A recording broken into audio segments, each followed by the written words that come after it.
Alright, guys. Good morning. What is everybody ready today? Or is everybody ready today? Got a big watch list. See, check and make sure there's nothing else. That's a new one. Okay. So, yeah, I got a pretty big watch list. What's up, Josh?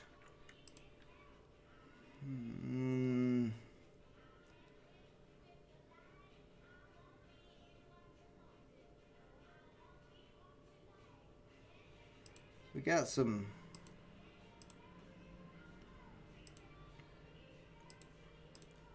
a lot of different press releases. Well, not a lot of different press releases, but we got some press releases.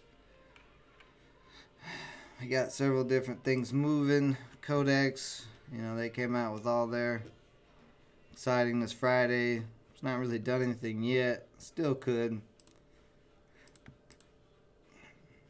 MFA just has a lot of volume. And then we've seen it move before, so I could see it moving again. AYTU has a press release, but it's not doing anything. TWO, the REIT that I told you guys about in the Facebook group that I tried to that I had a limit order in.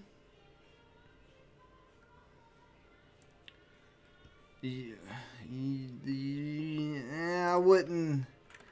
I wouldn't use the word guarantee, Allie. Just because the stocks come out with good earnings all the time, and sometimes they don't do anything, and sometimes they drop. You have to wait and see how the market is going to react to it, but I'll take a look at it. Yeah, see, so it's had good earnings and it's gapped up, but there's no volume on it. There's no volume whatsoever. So, I mean, why you got that gap up? If no volume comes in, it's not going to move. So, that's the problem. No volume, no stock movement. Now maybe volume could come in, but right now there's not any. There's only been 14,000 shares sold or bought this morning, which is not that much. So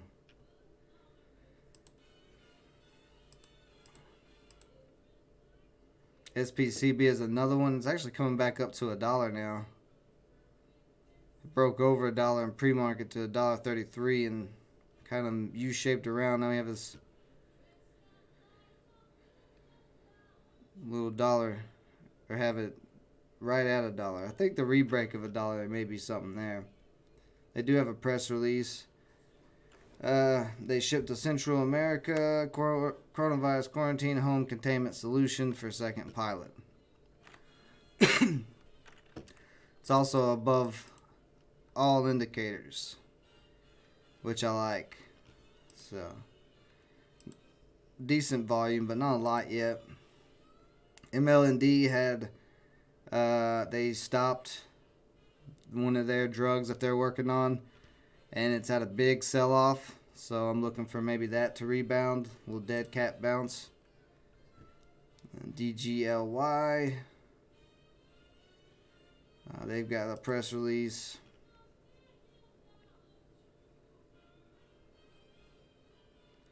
It's got to get over 110 before it can do anything.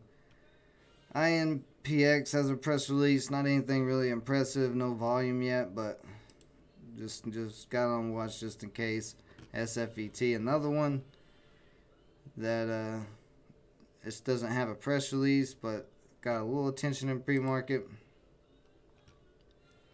RDHL has approval of compassionate use of their drug in Italy. So we could see this one possibly move. And then QMCO just popped up. Looks like it has earnings.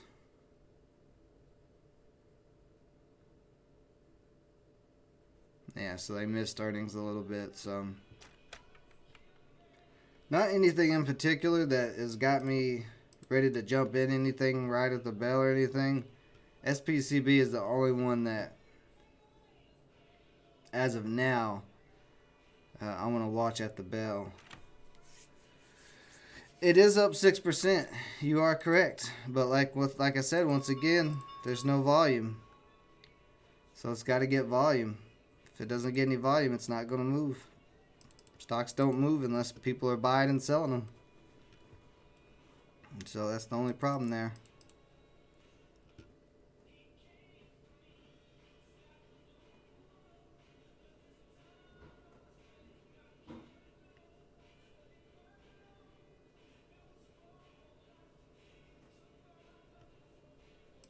There's some volume so far on this.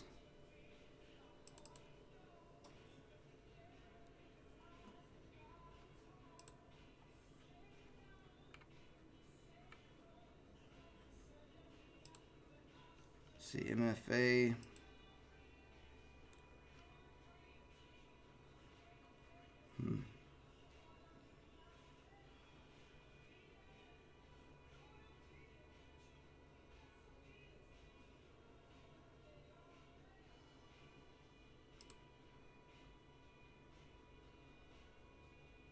Okay, Thinkorswim's acting a little slow.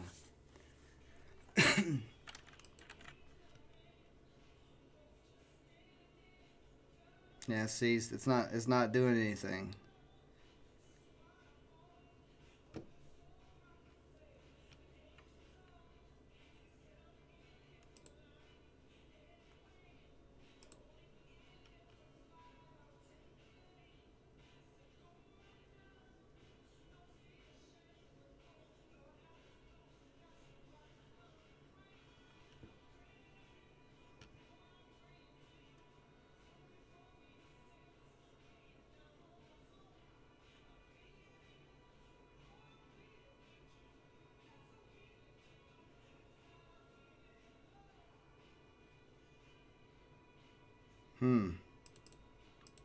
SPCB starting to come up.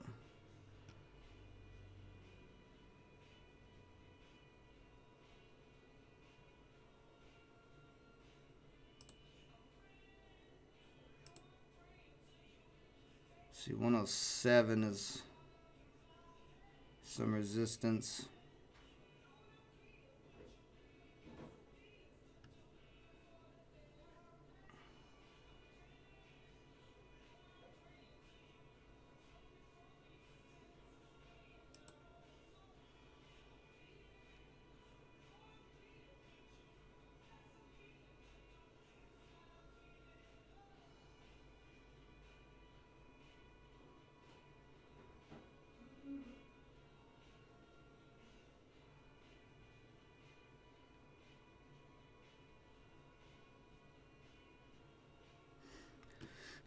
See, we're above all indicators, and we're even above the indicators on the daily, or the intraday here.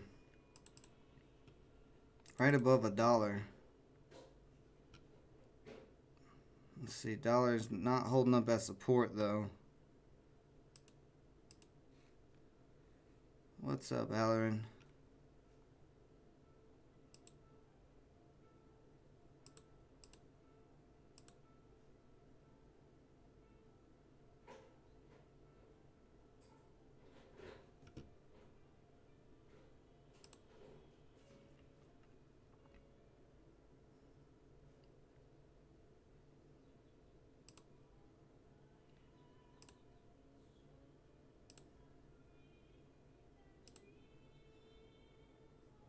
Codex and MFA both kind of trying to make a red to green move here. 125. What's up, Dom?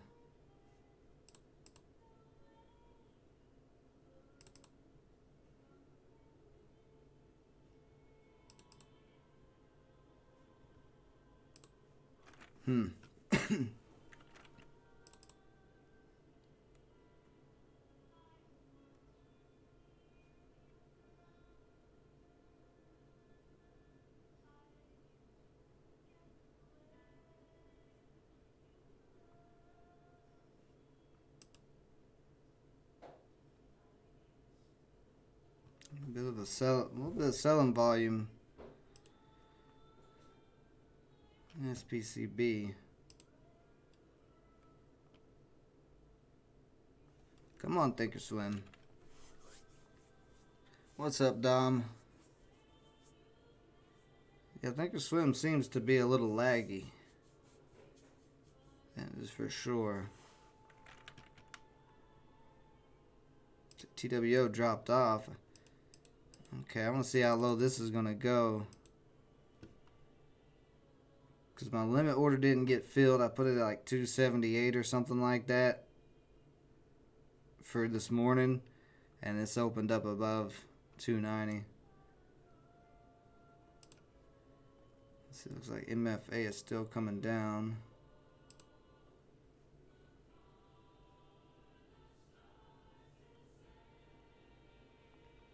And Acre actually popped up. I'm going to put Acre up here. What's Acre got?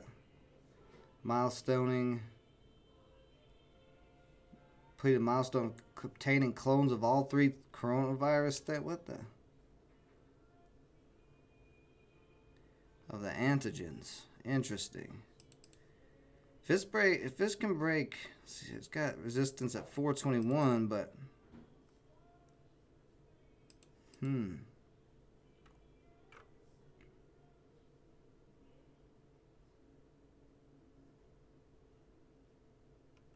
it's definitely interesting.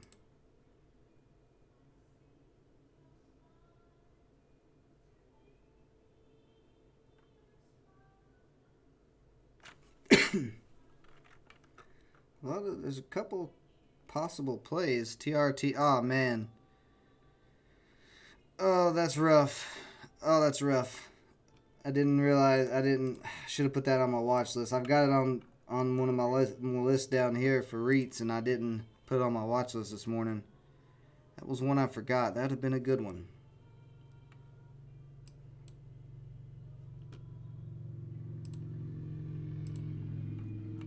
See right here, right at the top of this watch list, TRTX.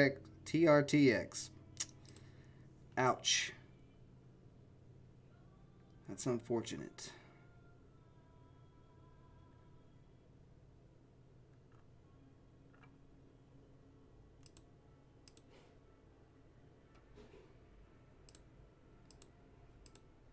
But since that REIT ran, that makes me want to keep an eye on TWO.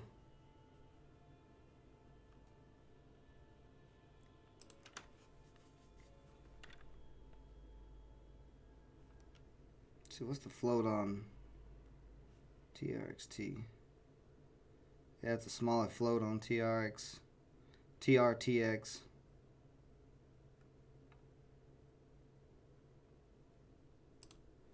So what's Codex doing? Yeah, Codex starting to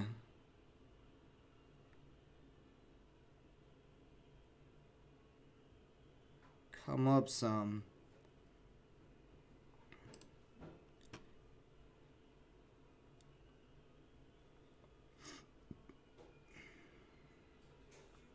Let's see if any of these other REITs are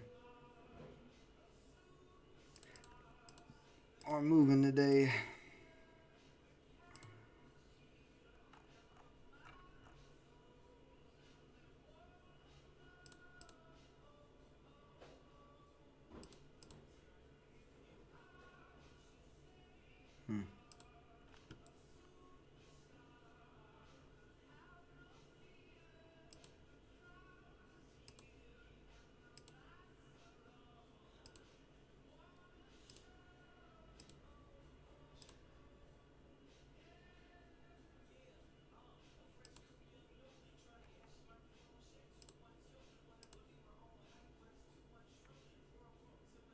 See, this should almost be unhalted. 1 minute from that being unhalted. Yeah, see what I mean about... You see what I mean, Ali, about earnings? Just because they have good earnings, it does not mean anything.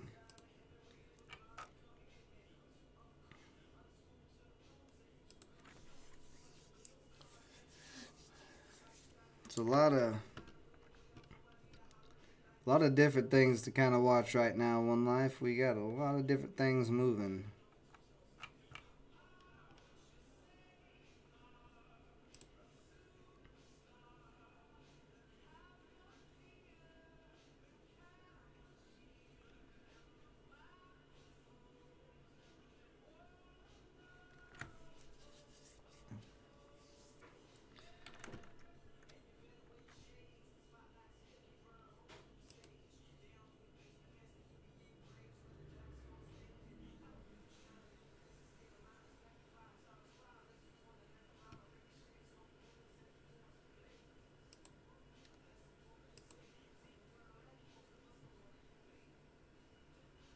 Come on, Thinkorswim. There we go.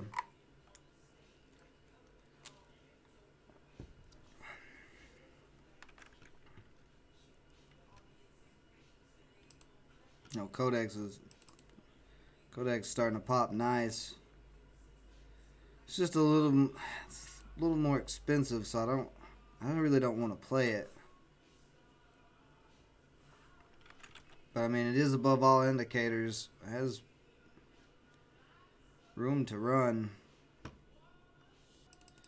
It's definitely, Codex is definitely one that you want to be keeping an eye on.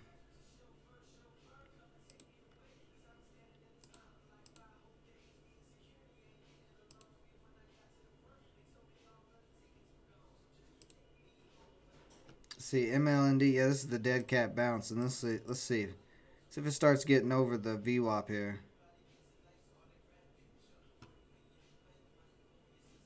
So where's the VWAP at? 140.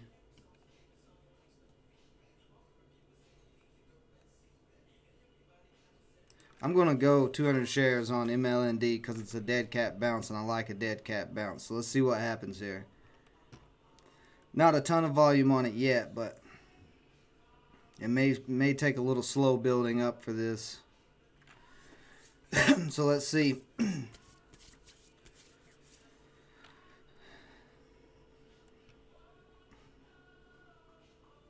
Getting some buying volume in here. It needs to break 150 if it's going to really start moving. So where's the 9 at? 135. So if it cracks 135, I'm probably going to get out. Not going to hold this one very long. I just want to, it's starting to kind of get some attention and move up. So I just got in a little bit early just to see if it's going to keep climbing up off of this dead cat bounce here. Because it's not the end of the world that their drug didn't work out. They have other drugs. So, you know, this was a $5 company before their drug decided not to work.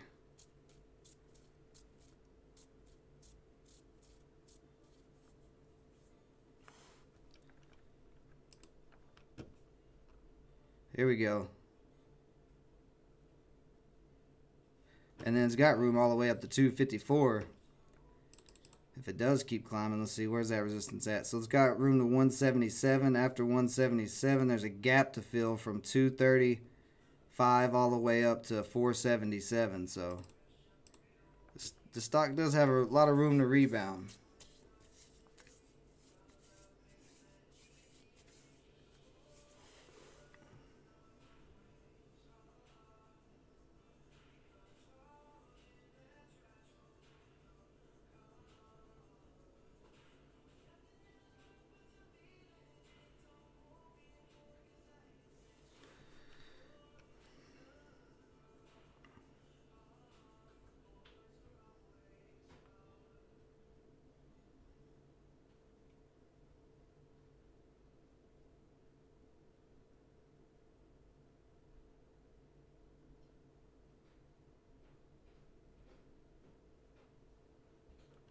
Coming down a little bit here. I don't want this to drop too hard. Just need to stay above the VWAP. Okay. I don't know what that means, but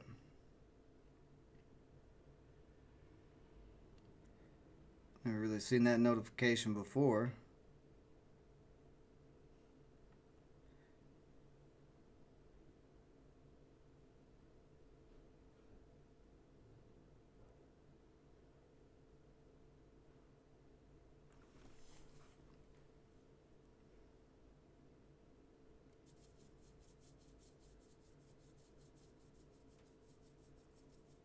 See, MFA is starting to come back up. So what I'm going to do is I'm just going to put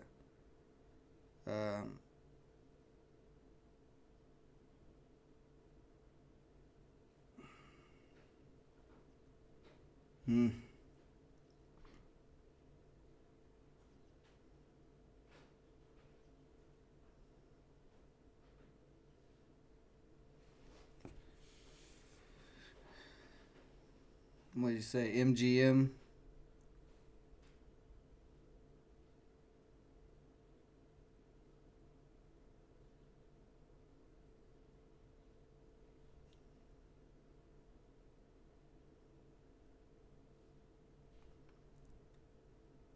I'm just gonna put a stop loss.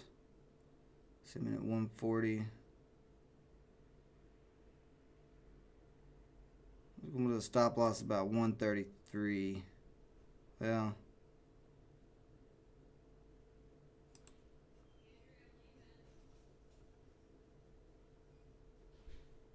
put a stop loss of 132. Yeah, we'll see what this does. If this keeps climbing up, that would be ideal for a dead cat bounce. Just a nice little slow climb back up, and then get some volume when people start seeing that it's rebounding.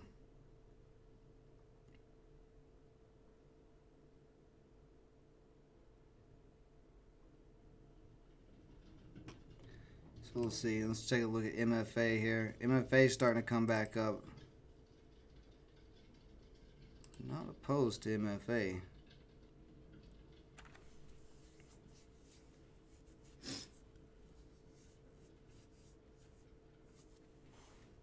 What's going on with MGM? Let's have a look at MGM.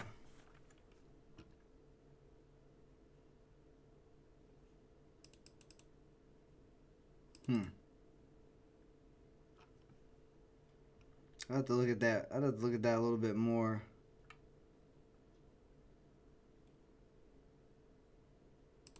Let's see. Okay.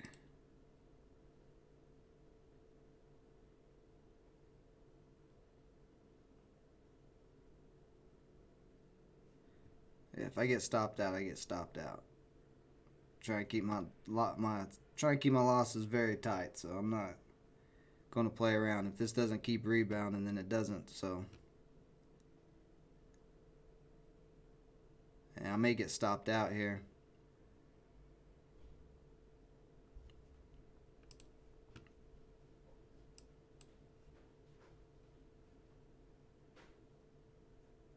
MFA is trying to break $1.25.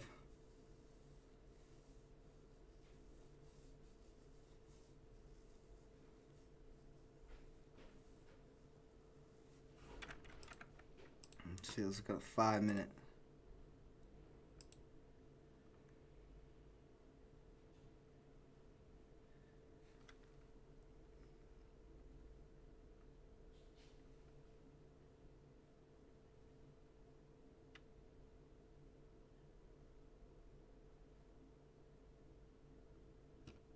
See, TWO come back up. It did. Oof.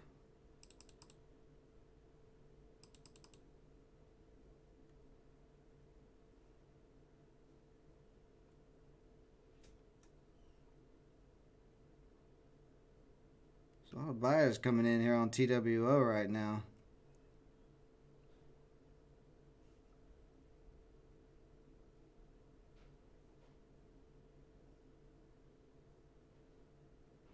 Let's see it get over that 325 area. See MFA. MFA kind of the same thing.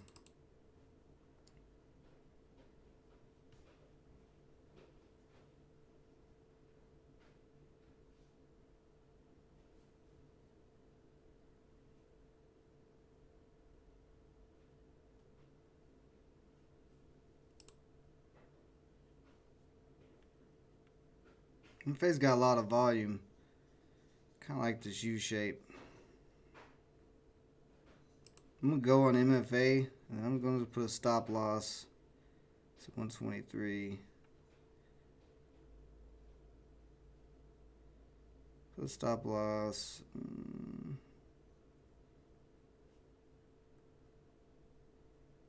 Put a stop loss at 119. 6, 7. Yeah, that's good.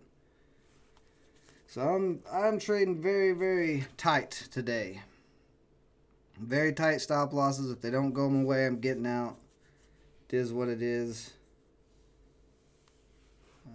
See, MLND still holding up a little bit now. Maybe this one may take all day.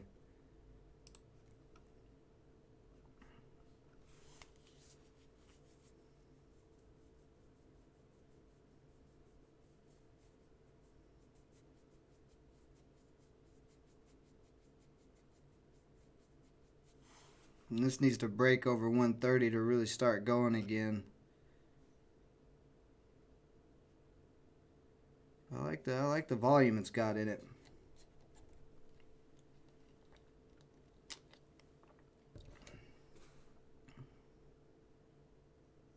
Alright guys, I gotta run real quick for a few minutes. I'll be right back. My stop losses are in. I'm not gonna be gone that long, so if things do start running, I should be back to lock in some profits if that's the case. But yeah, I'll be right back, guys.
Alright, guys.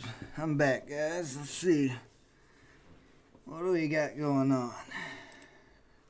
See, MLND, I'm still in. So that's fine. MFA is still slowly climbing. You can see that keep climbing. That'd work out.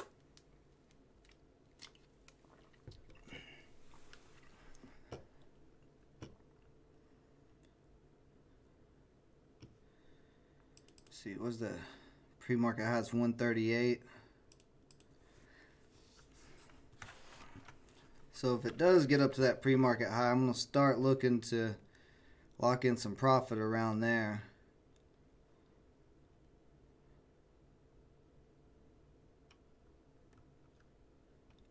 We are above the 9.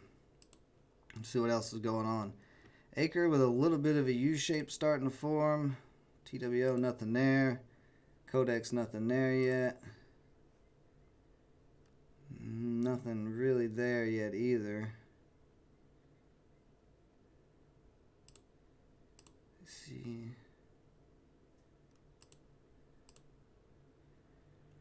INPX starting to come up a little bit.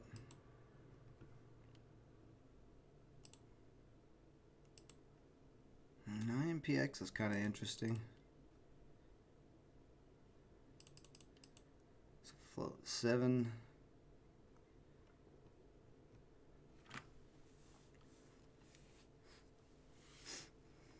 MITT. Let's see what's up with MITT. Yeah. Doesn't look bad.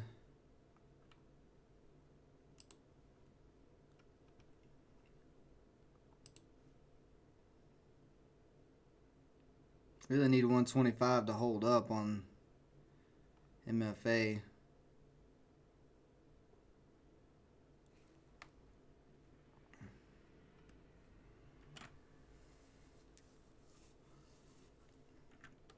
If 125 holds up and we get a nice little U-shape back up to 130. That would be ideal. Losing a little bit of volume right at the second though. Same with Acre's got quite a bit of volume.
About maybe moving my stop loss up on MFA.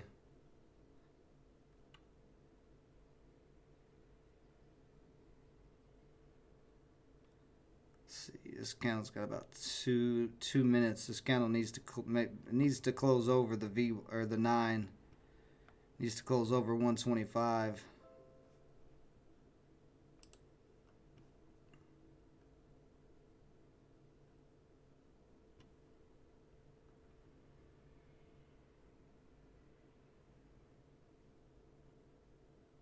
Is MLND starting to get a little bit of attention? Maybe.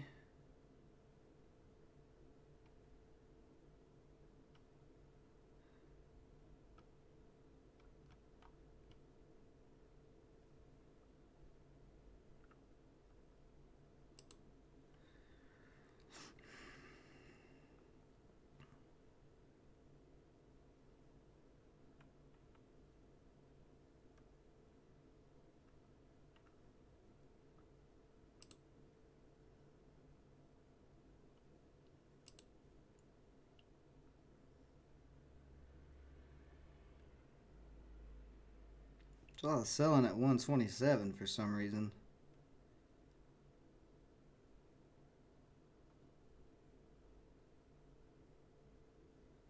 What is the SPY doing today? Let's take a look at the SPY real quick. See what we're working with. Oh, wow. Okay then. SPY's up some.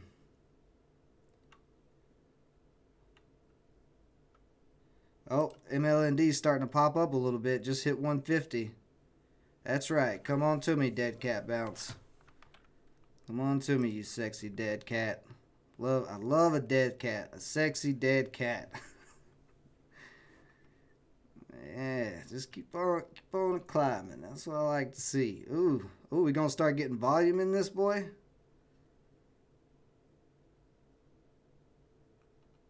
I told you guys, the biggest win I've ever had is on a dead cat bounce, so.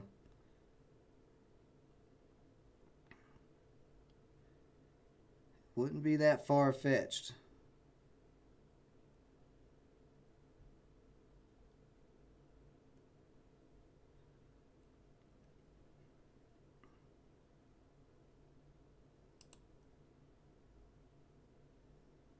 Okay, good. That candle closed. So we want this candle to close above the 9. We want to just keep riding the 9. As long as MFA keeps riding the 9, that will tickle my fancy.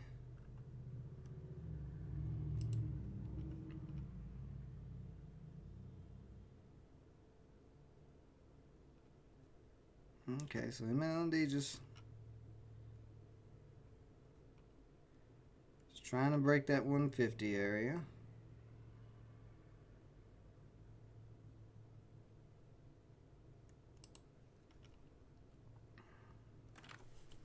Yeah, tickle my pickle.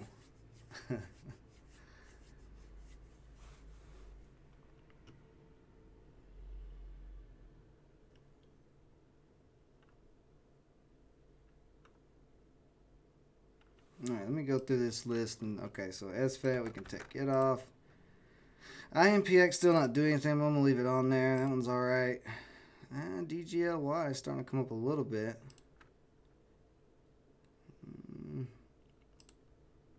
Oh yeah, MITT. Not looking too bad there.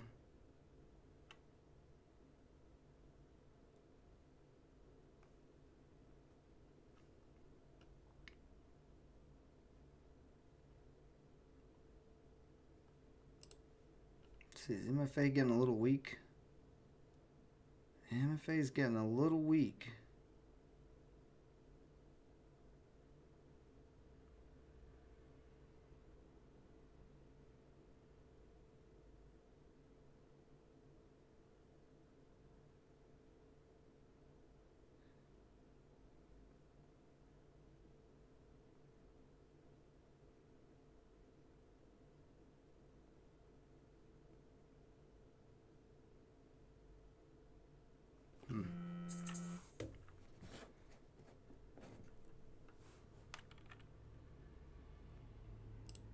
What is T?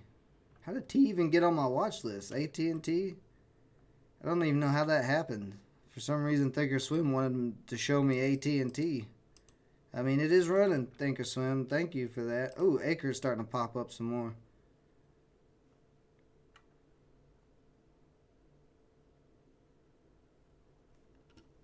Interesting.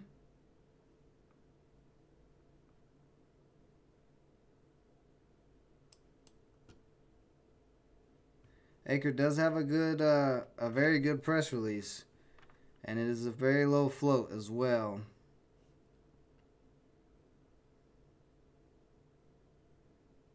I'm gonna wait just a little bit longer on that.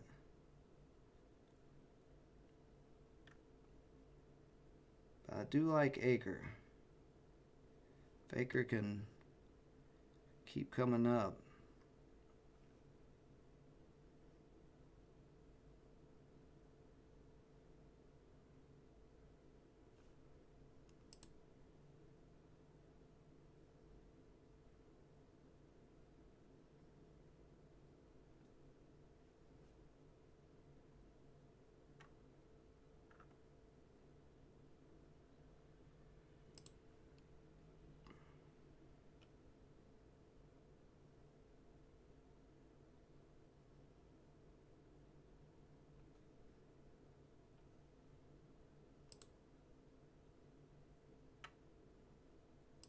How's MLND doing? It's alright. It's just holding that 150 area. That's okay.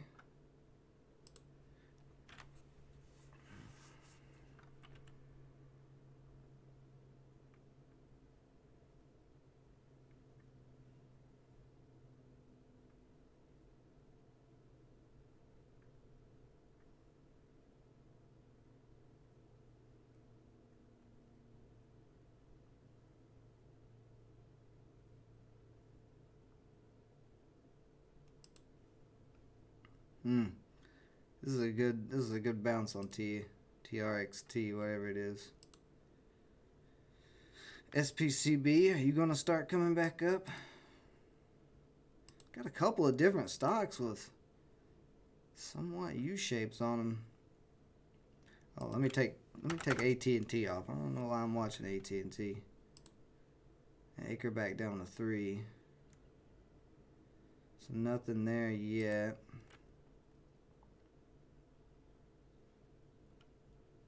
Let's see, we're starting to come up that 130 area on MFA. Said if 130 breaks, we'll probably see. Let's see what we got there. Flat tops at 133. Might be a little bit of selling there, but pre-market high is at 138. That's what I want to see, is that pre-market high, because then I can start locking in some profit.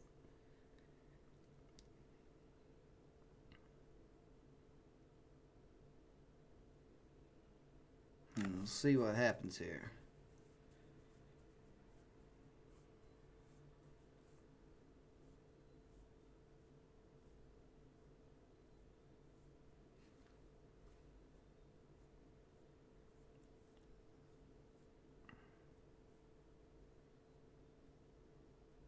There we go. 129's breaking down. Now we're tapping at that 130. Let's knock on that 130 door. Say hello. Let's ask for a cup of sugar. 130, may we please have a cup of sugar?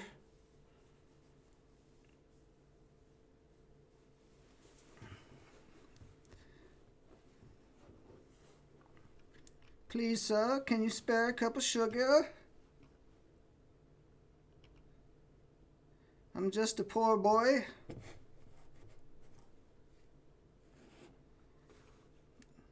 From a poor family. I'm going to start singing Queen in here if we start really ripping on this. Alright, so we're getting over that 130 mark. I like that. I like the way that looks. So just keep on doing your thing up to that 138.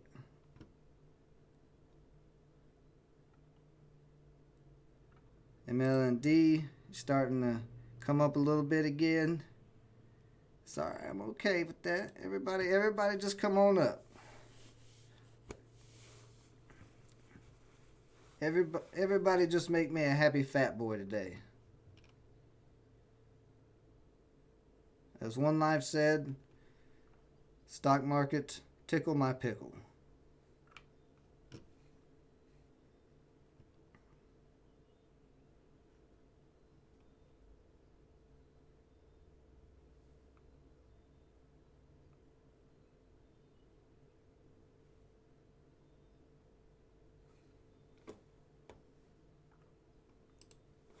BBW. What's up with BBW?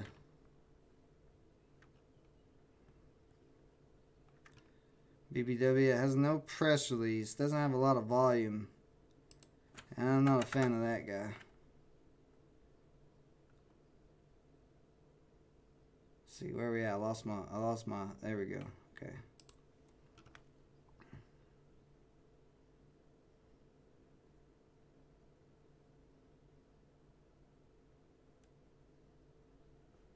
So yeah, like I said, that 133 area might be a little tough because I'm flat tops.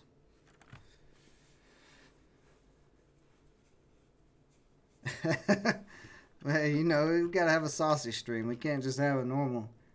How does AT&T keep popping back on my list? Thinkorswim, leave it. Put it away. I don't want it on my list. Yeah. I don't care about AT&T. I don't care how much AT&T is ripping. Y'all acted, teacher left and y'all acted up.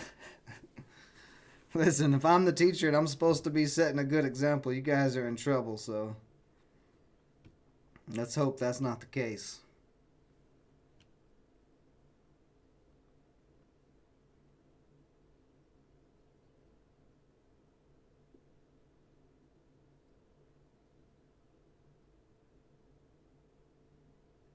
Yeah, there's a lot of selling in this little area, this 132, 133 area.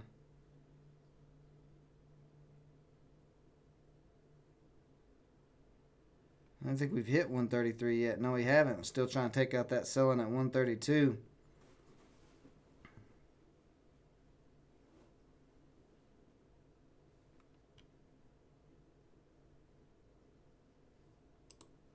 How's Acre looking? Acre's still nothing yet.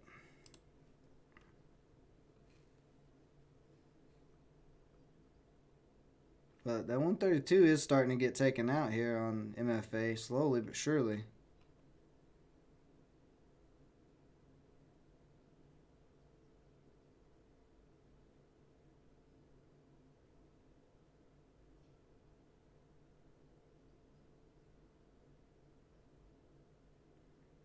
Yeah, there we go. Through at 132. Not as much selling at 133, which that's a good sign.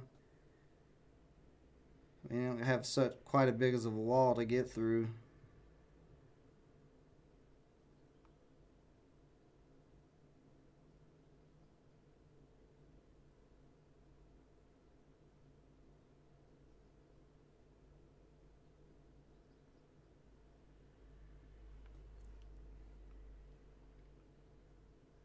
MLND starting to come back down a little bit. A little bit.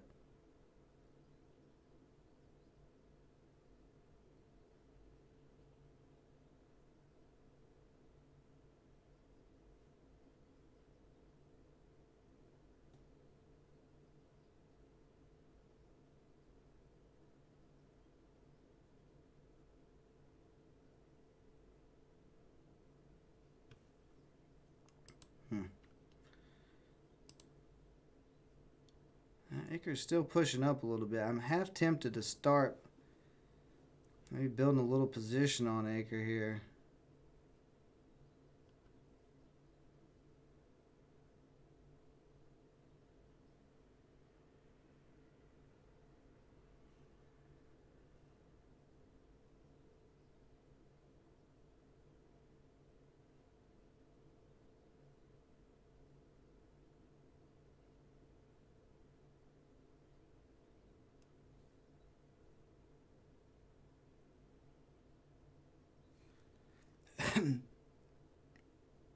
Yeah, there you go. Let me get some likes in here, guys. Just cause why not? Why not give me some likes in here? Ooh, MLND, did you come back down all the way to 144?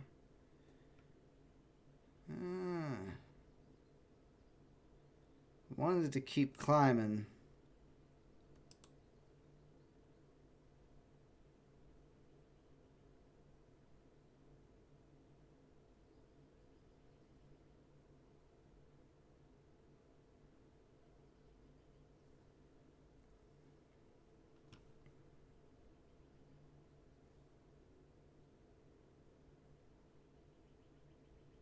So MLND might not work out if it keeps dropping.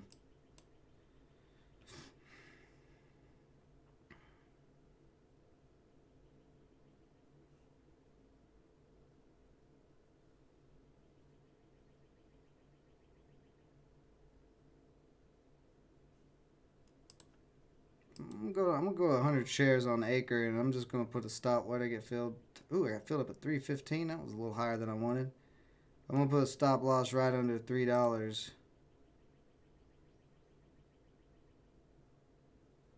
Just in case. Just start a small position on Acre in case it starts taking off here. Let's see, how's MFA doing? A little pullback, that's alright.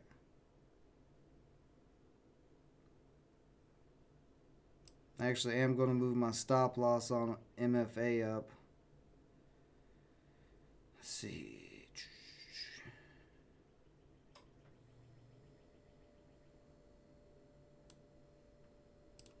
Move it up to 123. No, actually, move it up to 124. That way I'm not risking hardly anything. And if this keeps climbing, it keeps climbing.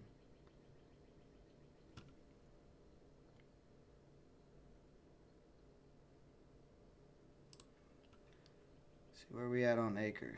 Okay. No, I didn't fire the other guy.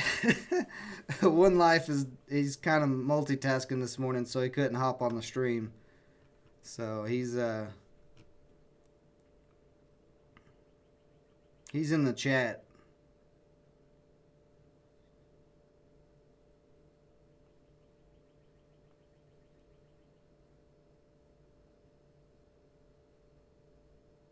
See, Acre trying to break the VWAP here.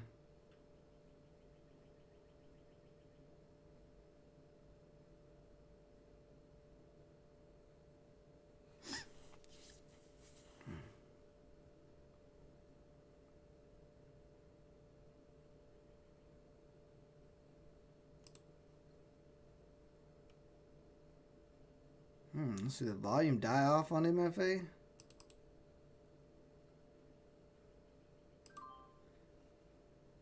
Oh, Acre just cracked. Yep. So look at $16 loss on Acre there. Came right down to that stop loss. Watch this. Alright, well, that's unfortunate. That is unfortunate. How much funds I got available? Okay.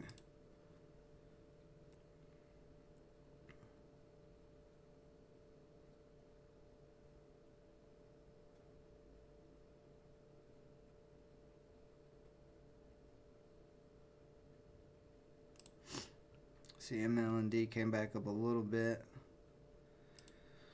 Yeah, and MFA just still slowly sideways creeping.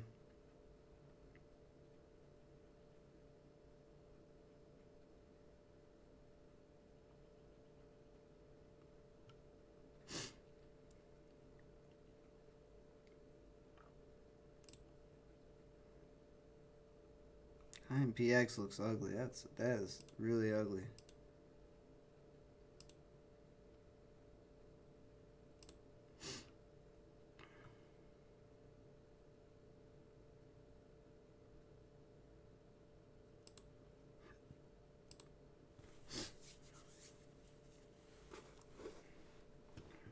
So I don't know. Nothing may work out.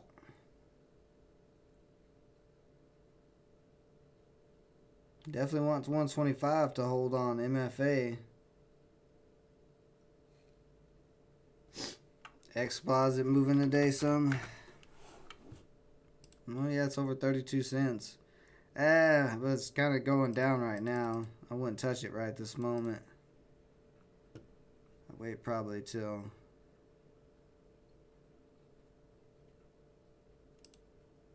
a little later. Acre, I know what you're trying to do. You're trying to get me.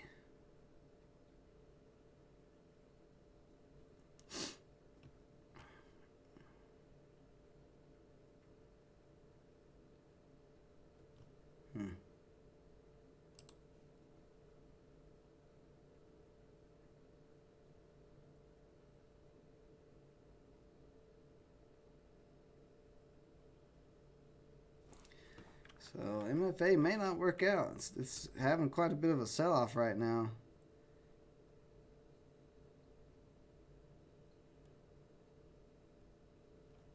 Need that 125 to hold up. It needs to stay above the VWAP if it's going to do anything. See, MLND starting to come back up again. MLND, you better be my old faithful. You better be my old faithful dead cat bounce. The face still holding up. See, what's 2 doing? 2-0. Now Kodak's starting to pop up a little bit. See, we have anything else that I'm not looking at? CHMI. Nothing there. ADOS. AIK, PRPO. MITT is a possibility. SPCB.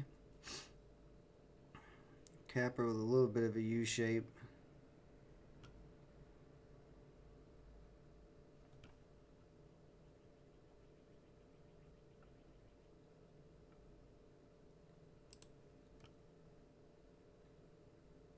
Alright, so MFA holding up so far.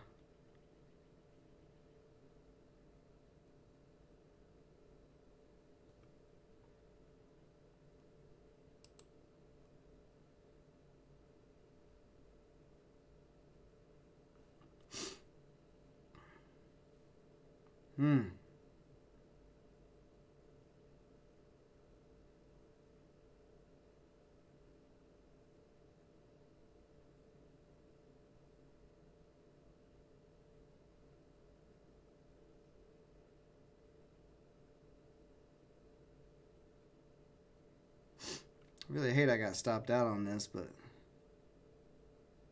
I could still possibly get back in. We do have a bit of a triangle. Needs to break that 325 area though.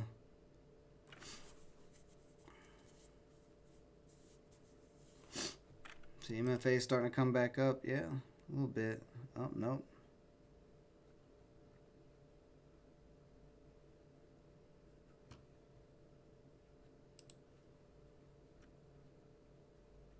Oh yeah, Acre's starting to crack.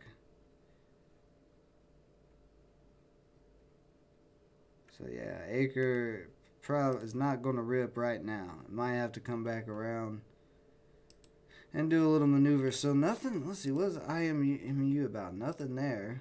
WRLS. Nothing there. We don't have anything right at the moment ripping.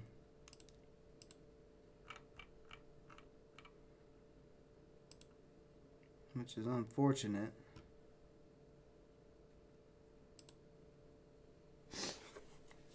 $4 loss for you on Acre. Yeah, it looked good. It looked good, and then, you know, that's the thing where it comes in. Do you wait for confirmation after the VWAP and, you know, get filled up here at 3:30, or do you try to go in early like I was trying to go and, you know, get in at that 3:10, 3:15 area, and you know, if you don't wait for confirmation, you're gambling a little bit. But sometimes it pays off to get those early entries. Sometimes it doesn't. You just got to keep your stop losses tight. So that's why, you know, I had my stop loss pretty tight on it. It might just need to make a little U shape there.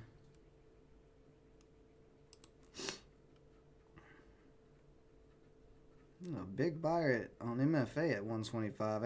If that can hold up in there.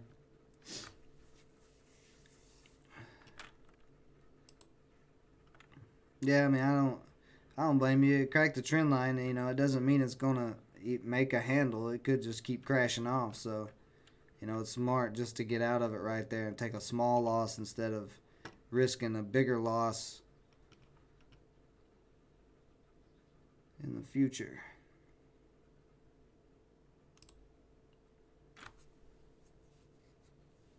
Interesting.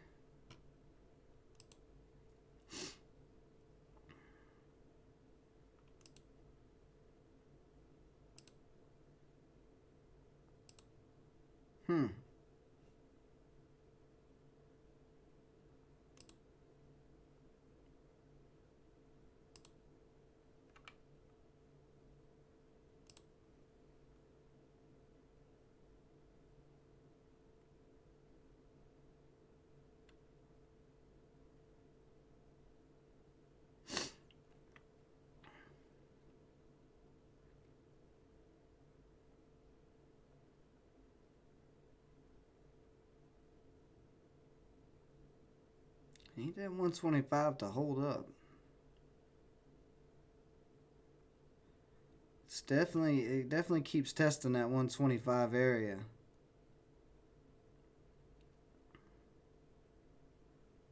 Need that to be our bottom though.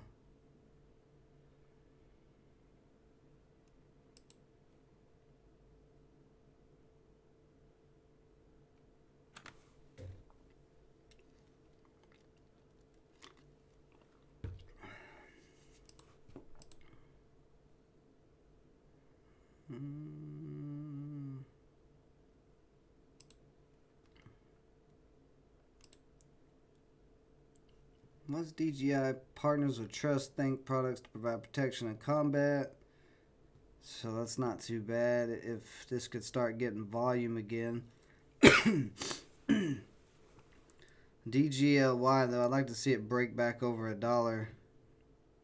Yeah, it's got to break $1 before it can do anything.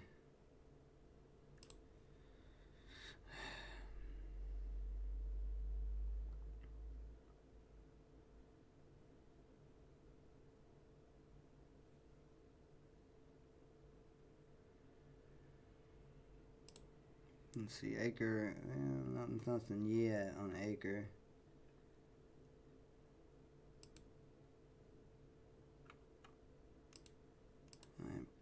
IMPX, nothing. RDHL, I'm going to take RDHL off.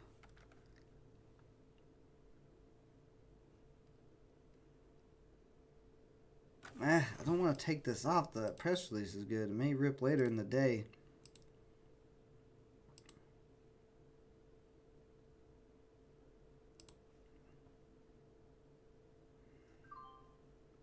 Oh, I just got stopped out of MFA.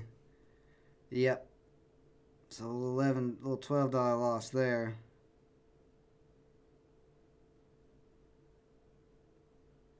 But that's fine. Yeah, it is a super slow Monday. Nothing breaking out. That's why I was gung ho and firing off this morning. Because I was looking for some nice breakouts and nothing's breaking out. I've got stopped out of 2 plays so far. Still in my little dead cat bounce. My little dead cat bounce is holding on by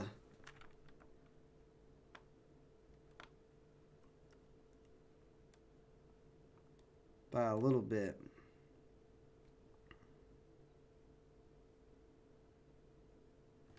Like I said, this one may be all day. This may be a slow climber all day. Because it doesn't have a ton of volume. It's had a little volume today, but it doesn't have a ton yet. TWO.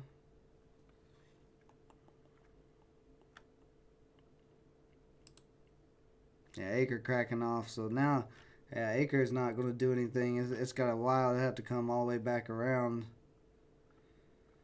So what is going to be the ripper today? Is there going to be a ripper today?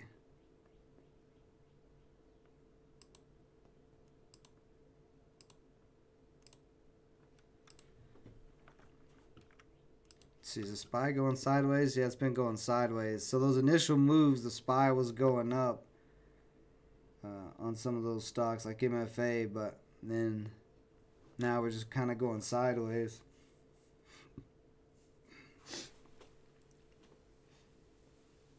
Am I still holding AYTU?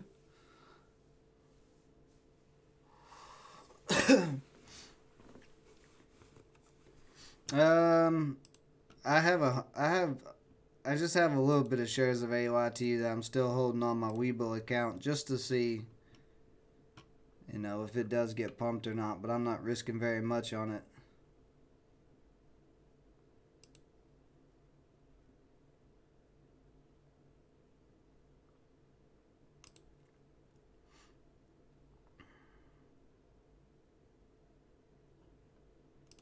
Is it going to be DGLY? Are you the one that's going to rip? Let's see.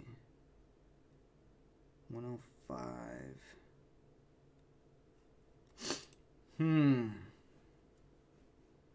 There's no volume in DGLY yet, but at the break of $1, that's where volume could start coming in.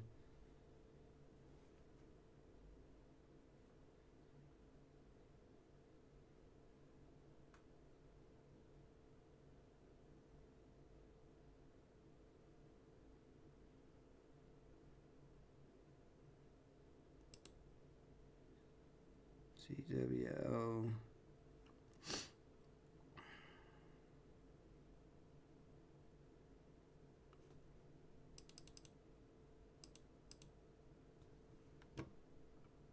MFA starting to come back up a little bit.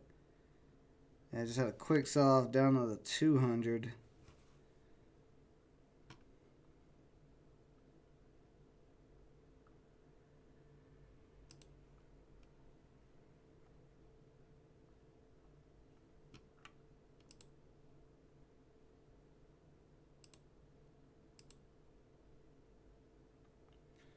See, Atos popped up here. Looks like it got halted. Yeah, it got halted. It halted earlier, 8:56. Oh, it must have got halted on this move. Interesting. I'm gonna throw. There's no press release on Atos.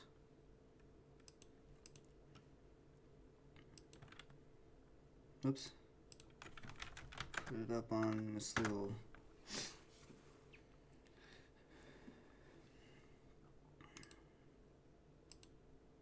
Yeah, that's not. That's not a bad idea, Josh. I just don't want to risk much on AYTU because I just feel like it got like it's been getting manipulated. I mean, I did get out of it last week completely, and then I got back in. I forgot what day it was, but I got back in after it started coming back up here. Just a small position, just to give it a chance, just to see.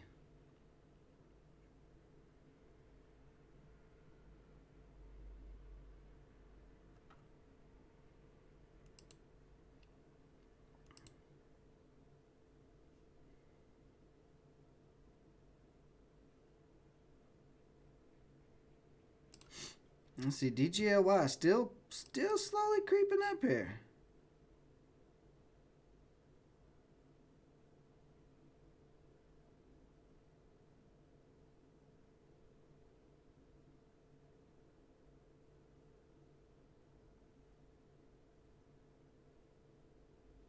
DGLY's float, and DGLY's got pretty low float.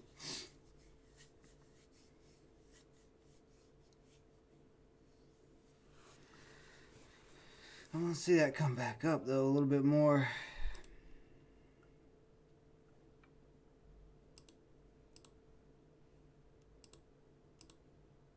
Oof, Acre's looking real ugly, man. Acre dropping off. All right. Appreciate it, Josh. Appreciate you joining as always. Have a great day, man. We'll see you when you return.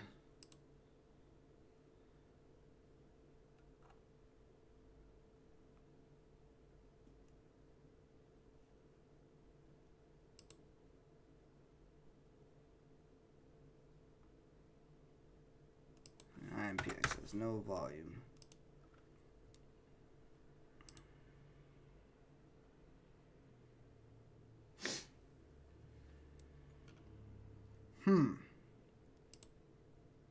SPCB and DGLY both. Rebreak of $1. When's the last time? Let's see. Okay, so this has been over $1.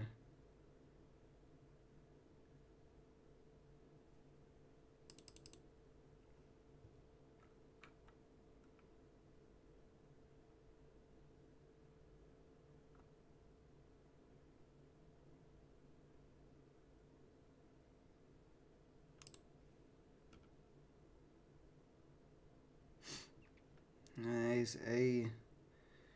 Atos still needs to consolidate a little bit more. RDHL starting to come back up a little bit. This is 630 is that high there. Let's see what we're at, 570.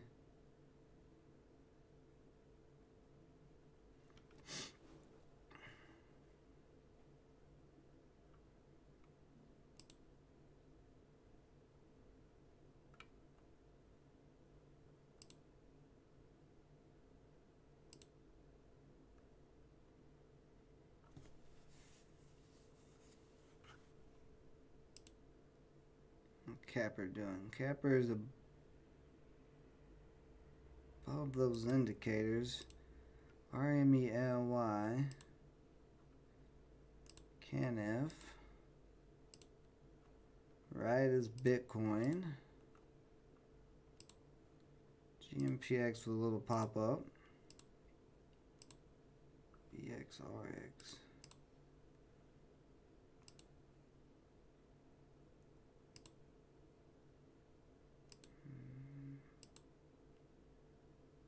There's no volume on any of those plays.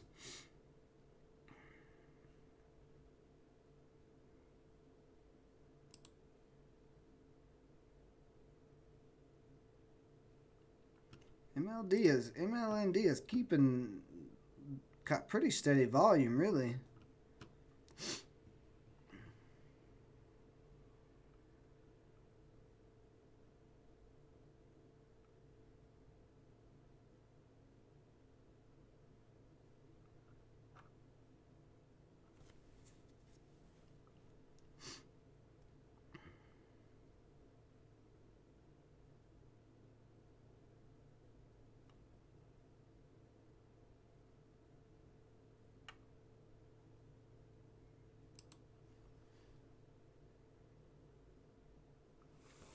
I don't know, guys. It's a little.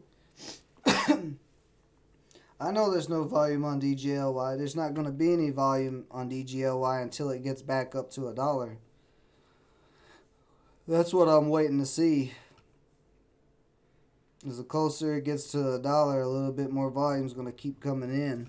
And then the break of $1, you can see some volume for maybe a push up to 110, maybe even 125. Of course, this is pretty decently low float with a partnership. They got, let's see.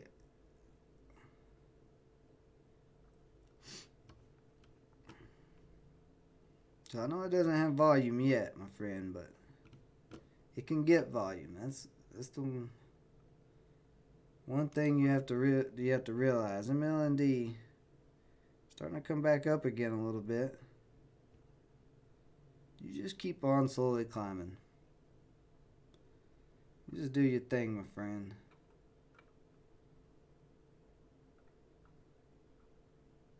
But nothing else is ripping or even close to ripping right now. The only thing that's actually moving is MLND. So I think volume's going to go to something else like DGLY. I mean, you can see the volume slowly starting to come in the closer we get to $1 here.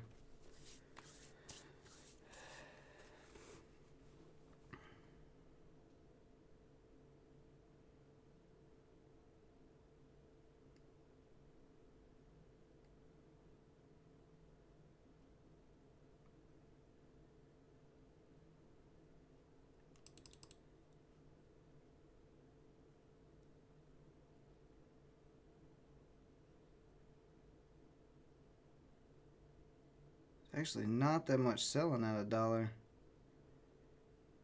If volume's starting to come in on this, I'm going to go on DGLY. See if it gets a quick break over $1. There we go, starting to break over $1. There we go.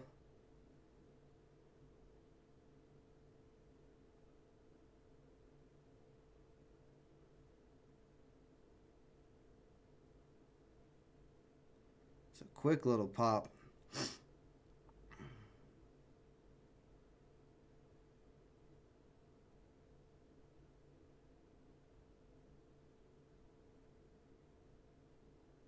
Struggling with $1. I might have should have waited for confirmation.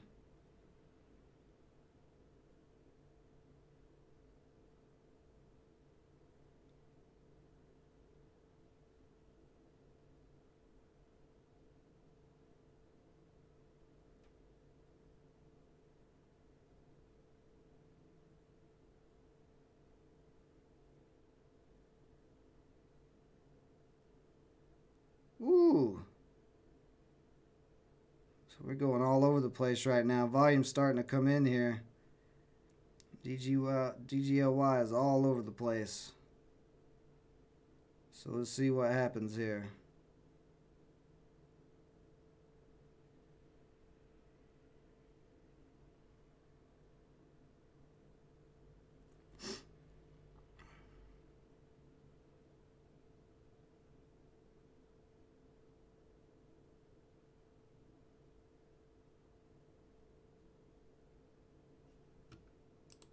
Now the 1 minute. Let's see what we look like on the 1 minute.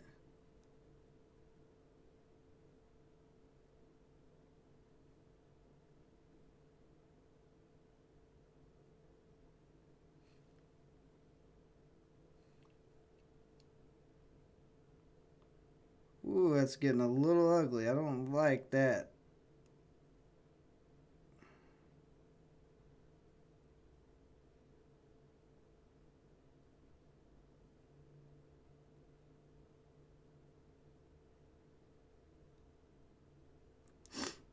And so there's quite a bit of selling pressure there at a dollar for sure.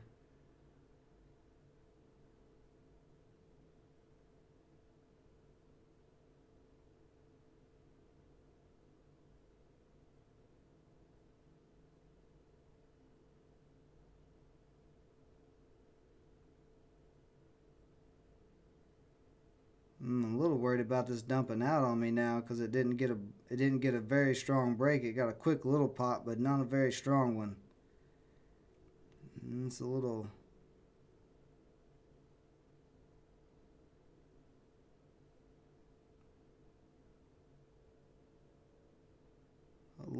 ugly. Maybe getting out of this.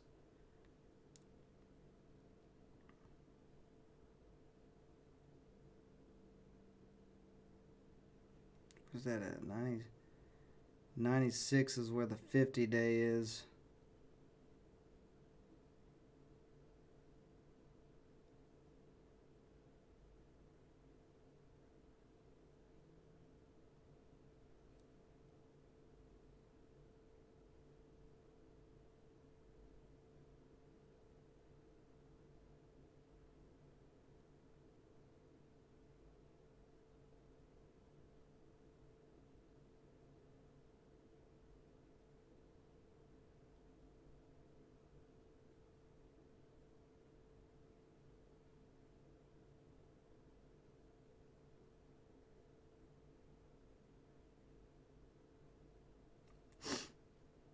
I think I jumped the gun on this one.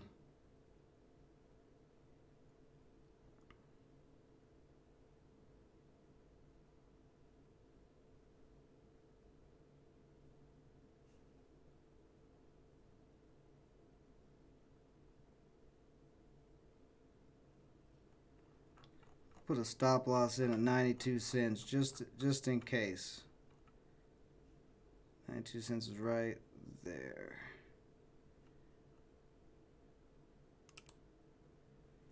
I want it to keep coming up. I don't want it to drop on me. MLND, you slow little guy. You just keep on doing your thing. Just keep doing your thing, my friend. Let's see. I guess I need to see where I need to start locking out on this ad. Let's see what we got. 165 resistance on MLND. And 175. 175 is pretty strong resistance, so that's probably where I'll start looking to lock some profit out on MLND if we can get up to that 175 area.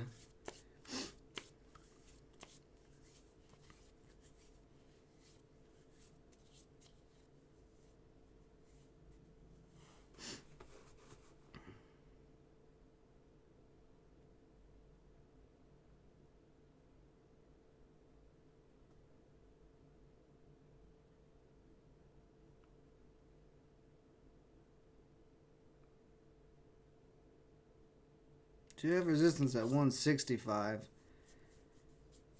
Let's see if it can get through that. So it looks like it wants to.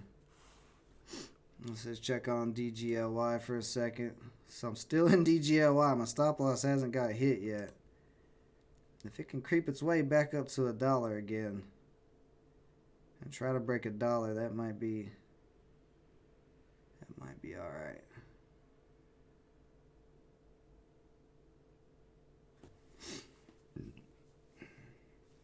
Oh shit, let's see. MLND's over that 165 now.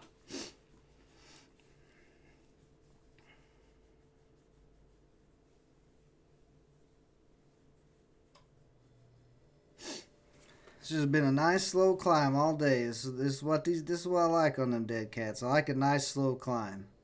You get a nice slow climb up, And then if we actually break 175, if it gets enough volume, it could start running. Did I just get... No, I still ain't got stopped out on that yet.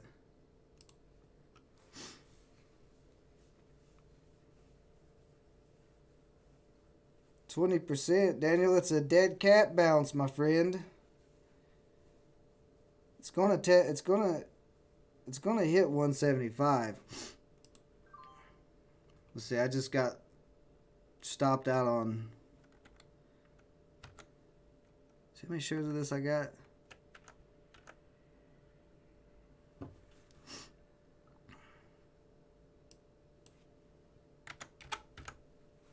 See, I think I'm gonna.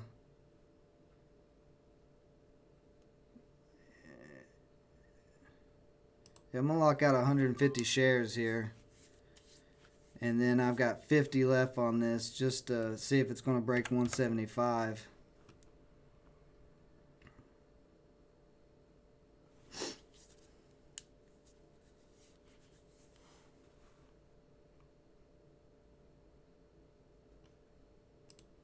Yeah, so I took a $22 loss on DGLY. So far, MLND is the only thing that's worked out for me. And it's just barely covering my losses at the moment.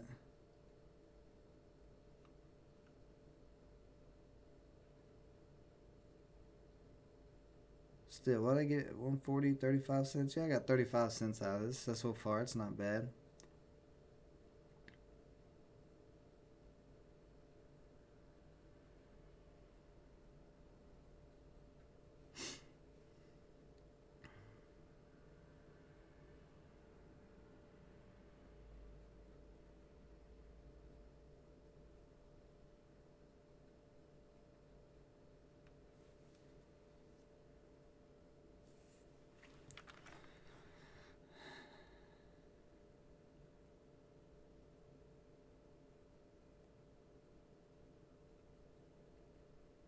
$163 is a little bit of support. See, 165 was some support. So I think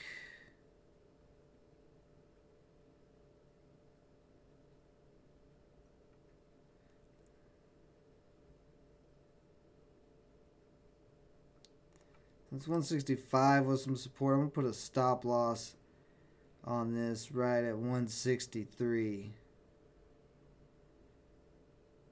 And if it can keep climbing up the last 50 shares can keep riding up the 9 EMA, we'll let it keep riding. But either way, I should be at least break even for the day with all my trading.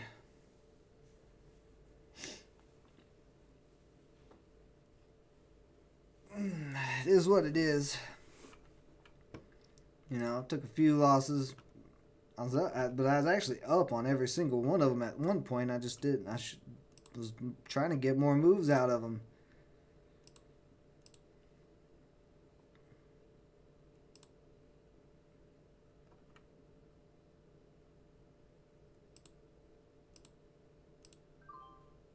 Oh, I just got filled on MLND. So, let's see. Whoops.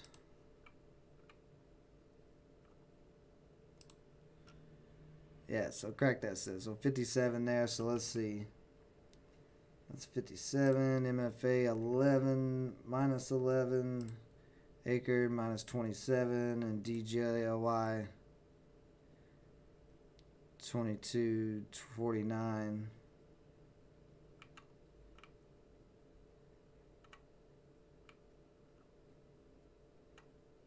MLND.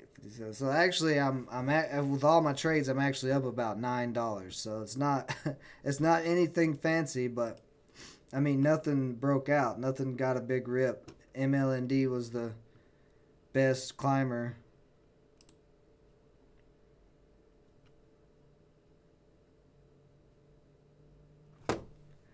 So I mean that's all right. That's whatever.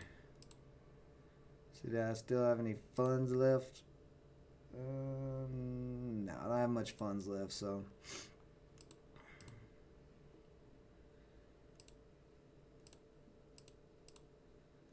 Just nothing breaking out today.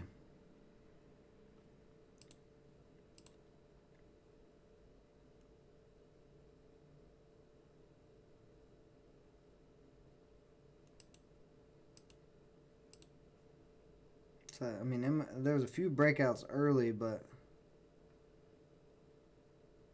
gee, this was actually a perfect triangle on this.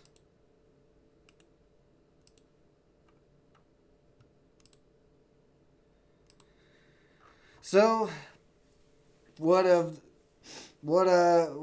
deciding is tomorrow and the rest of the week I'm not going to be going for a bunch of different trades. I'll be looking for one trade, maybe two, the rest of this week because we didn't get any breakouts. I went gung ho because I was expecting it to be somewhat of a hot morning because the futures were up and the SPY's climbing, but we just didn't get any of those breakouts on any of the stocks that I traded. So that just tells me that we're not in great breakout territory at the moment. So I just have to be a little bit more cautious, not quite as gung ho. So it is what it is.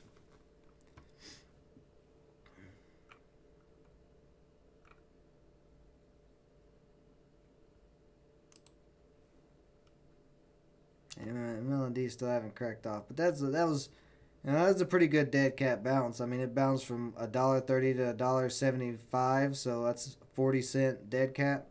It's not bad. And I got about, I think, 35 cents of that move. So that's the thing with dead cats. That's why I like them so much, because all you have to do is just wait and see if they're going to start moving up. So at open, it just came down a little bit, and then it started moving back up to the VWAP, and that's where I was like, okay, there's obviously some buyers down in this area. There's not going to be any sellers or shorters because it's already sold off too much. This is a big sell-off, so from $5 down to $1. So the shorters and sellers are already out. So people who like it, who follow this company, they're going to buy it at these low prices, and you get these little moves. Sometimes the moves are a lot bigger, but sometimes they're not. Sometimes they're little. And MLND doesn't quite really look like it's done yet. It might still move some more today. But dead cats are just very easy. I love a dead cat. And looking back, instead of being as gung ho as I was on these plays, I probably should just focused on MLND and went a bigger share size with MLND. Yeah, no, I'm not trading anything else. I'm done for the day for my trades.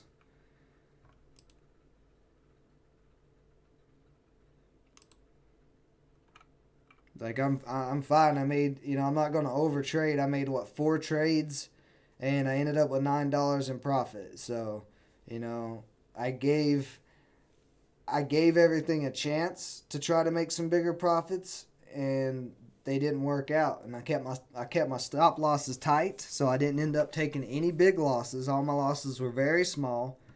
So 1 out of 4 making a profit, my one profit was bigger than all my losses.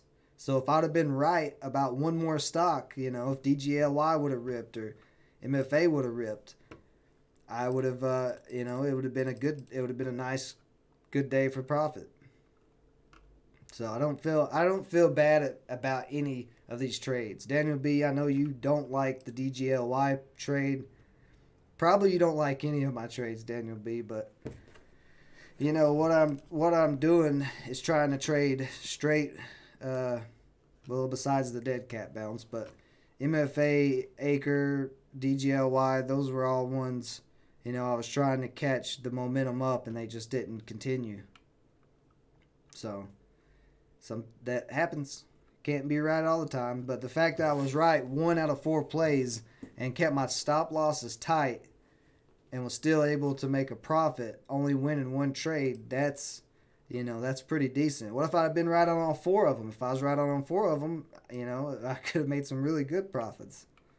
So it is what it is. I don't feel like I did any bad trading or anything. I did good. I stuck to all my trading plans. You know. So I don't have to defend myself to you, Daniel B.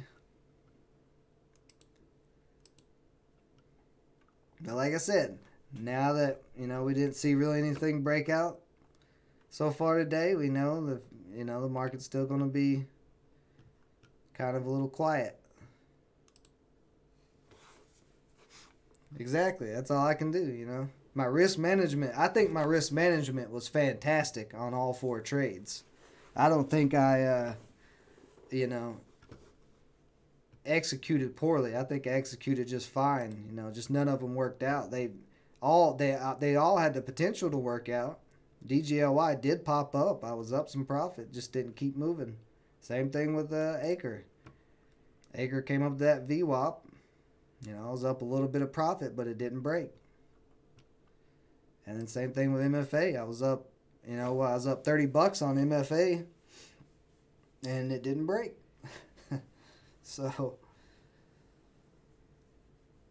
see, my mistake. There is one mistake I made. My mistake on MFA was moving my stop loss up. I should have left my stop loss where it was because I would still be in this. But it is what it is. I just wanted to keep my losses tight, so I didn't want to be waiting. I didn't want to be waiting for a long time. Like the whole strategy I was using besides MLND, but what I was using on MFA, Acre, and DGLY is momentum as a momentum strategy. I'm buying into that upward momentum, looking for it to continue. And if it cracks this hard, if it cracks from 130 all the way back down to 122 now, let's see where is that? Yeah, 130 all the way up to down to this area. Then it's going to take a long time for it to... What am I looking at? I feel like I'm looking at this crazy. Oh, I guess I was looking at... Okay, I'm on the 1 minute. That's what's happening in my brain. There we go. So I was right. Yeah, so actually I was right. My stop loss, moving my stop loss up on MFA was the right thing to do. I had the chart the wrong way. I didn't see all this extra right here. But yeah, if MFA would have just kept, if it would have kept climbing, could have been a good, strong, profitable play. All I'm doing is just buying the momentum, putting a tight stop loss, and if the stock keeps going up, I make profit. If it doesn't, I get out and I take a small loss. It's pretty simple. You're just buying in the momentum.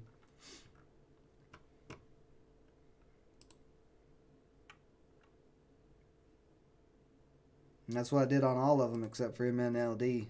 I mean, still technically, I guess MNLD is buying into upward momentum because you're buying, buying looking for that bounce, and it kept climbing. So technically, that little momentum strategy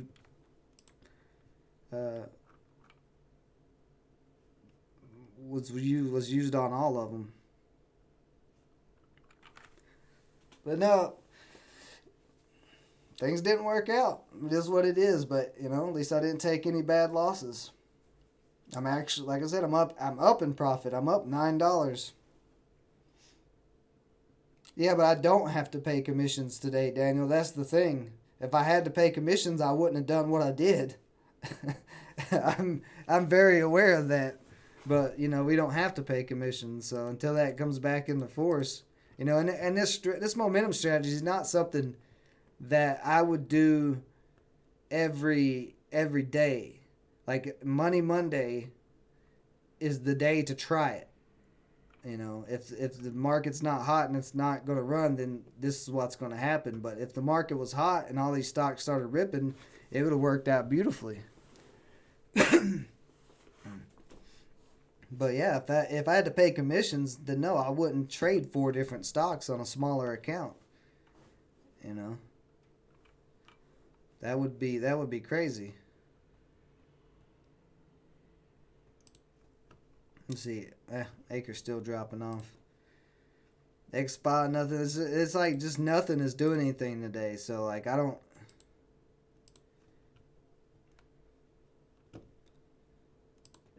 feel bad about any of my trading today.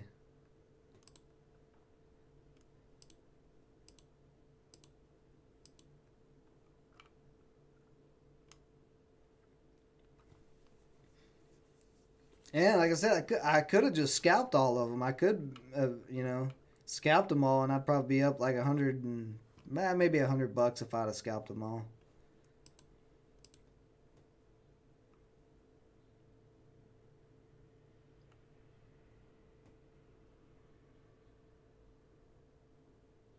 Because that's the thing. That's the thing. It's kind of a momentum scalping strategy that that I was using, but I just wasn't scalping. I was looking for those bigger breakouts, but I could have scalped this. I could have got out there 104 or whatever, made like 20, $30. Same thing, MFA. I could have made about 30, $35. Acre, that one just didn't work out. I mean, I might have made like $5 or $10, but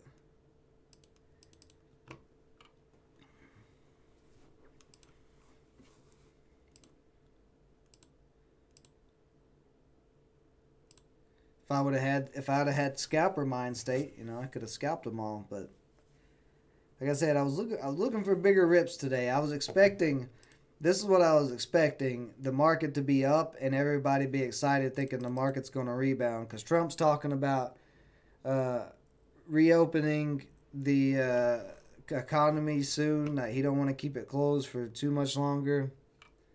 Yeah, well, I know Acre can go back to 4. I'm not like I still think Acre has a chance at some point today. Maybe later in the day, maybe in another hour or so, maybe even power hour. But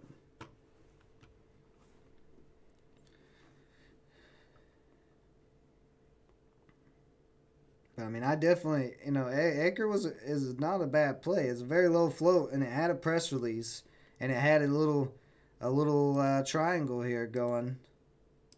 You know, so I just bought looking for that triangle break in the momentum. It just didn't work out yet. On a hot market, this probably would have worked out on Acre.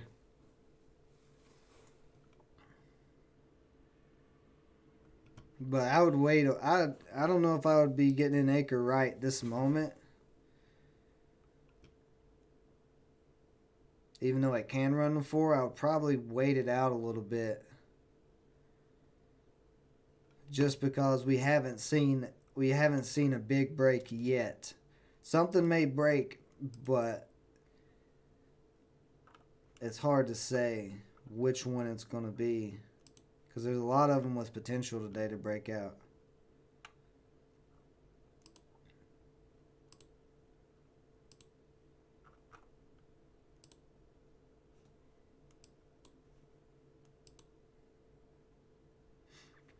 Yes, come back down, TWO.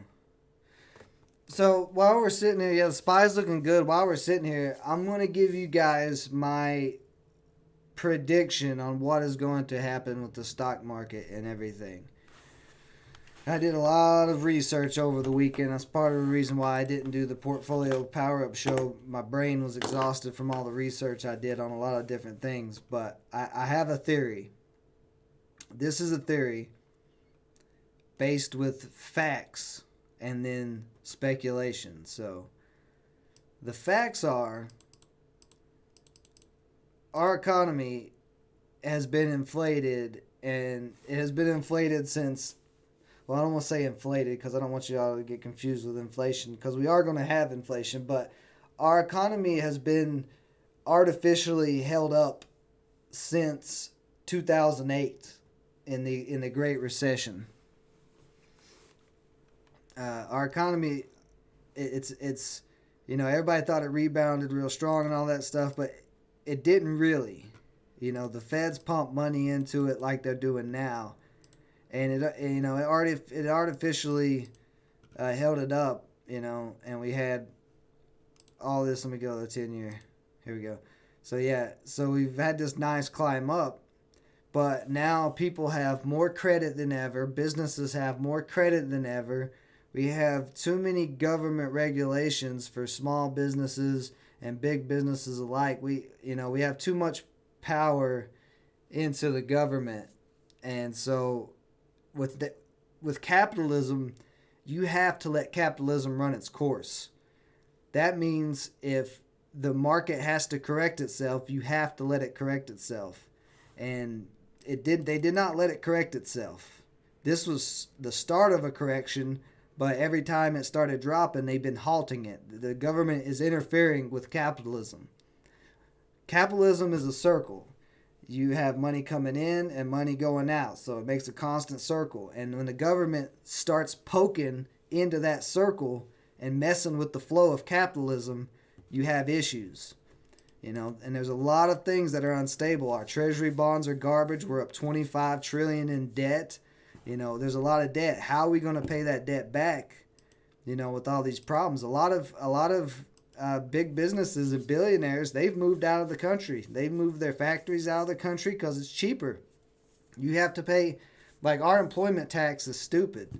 You have to pay, like, if you're self-employed, or I'm sorry, if you're normally employed, 7.5% comes out of your paycheck. Your employer pays the other 7.5%.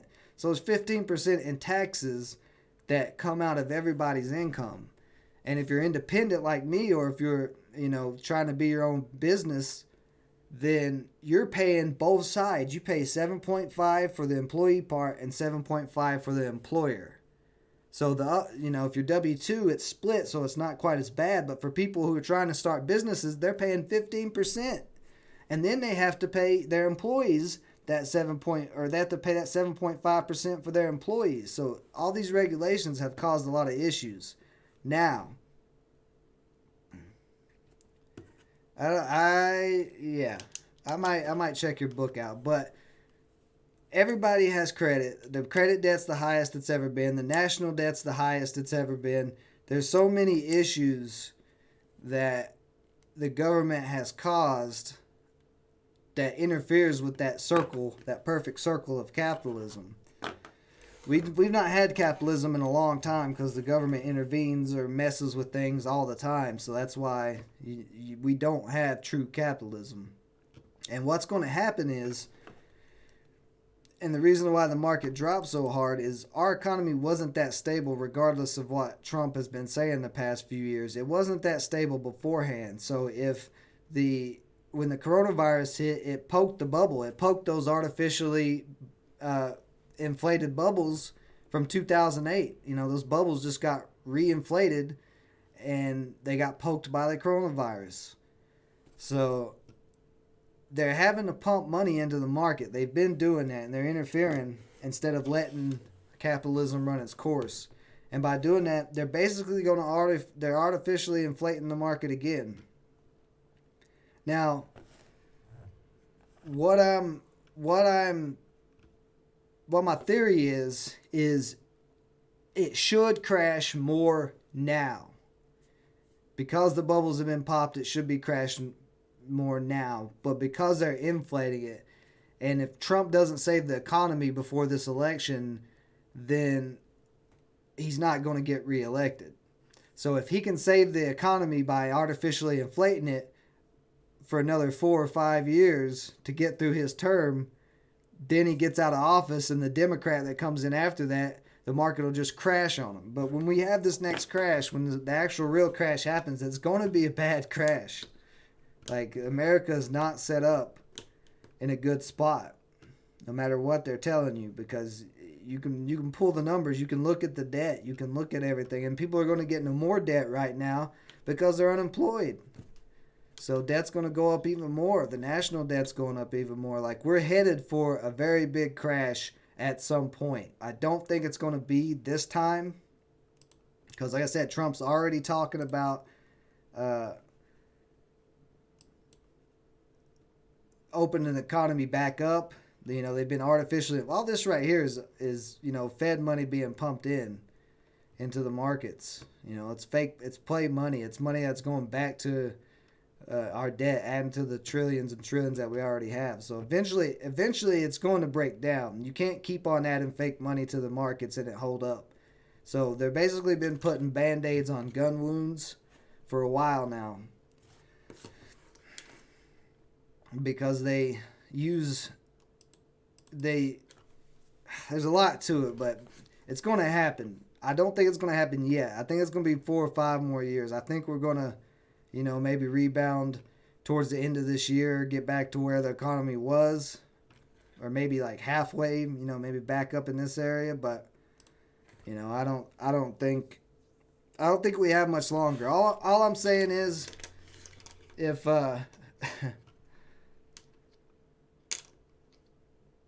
yeah, maybe so.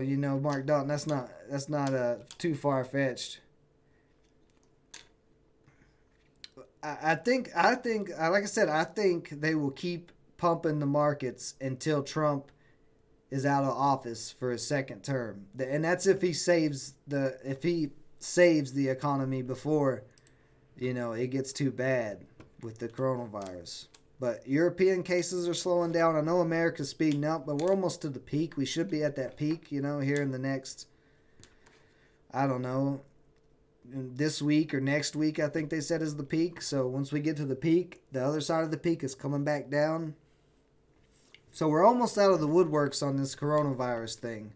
There's a lot of vaccines and stuff being made. Like, we're almost out of the woodworks on that. So if he can save the market before, it crashes too much, I think they'll pump it up, and we might have a strong false economy again for another 4 years, like I said. And then when he gets out of office, a Democrat will probably win that time, and then the market's just going to crash on them.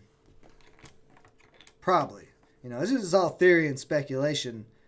The only facts are that everybody has too much debt. The country has too much debt. Businesses have too much debt. There's no money to back the debt up. Our dollar hasn't been based on anything since Reagan or Nixon. I think it's Nixon. The dollar used to be backed by gold.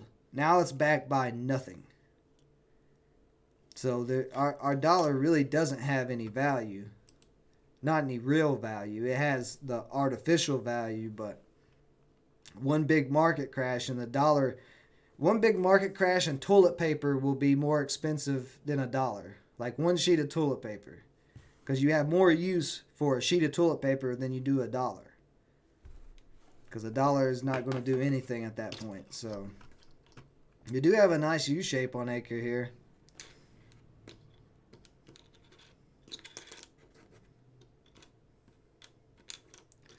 Yeah, that's the thing, I think that's what's going to help, because here's the thing.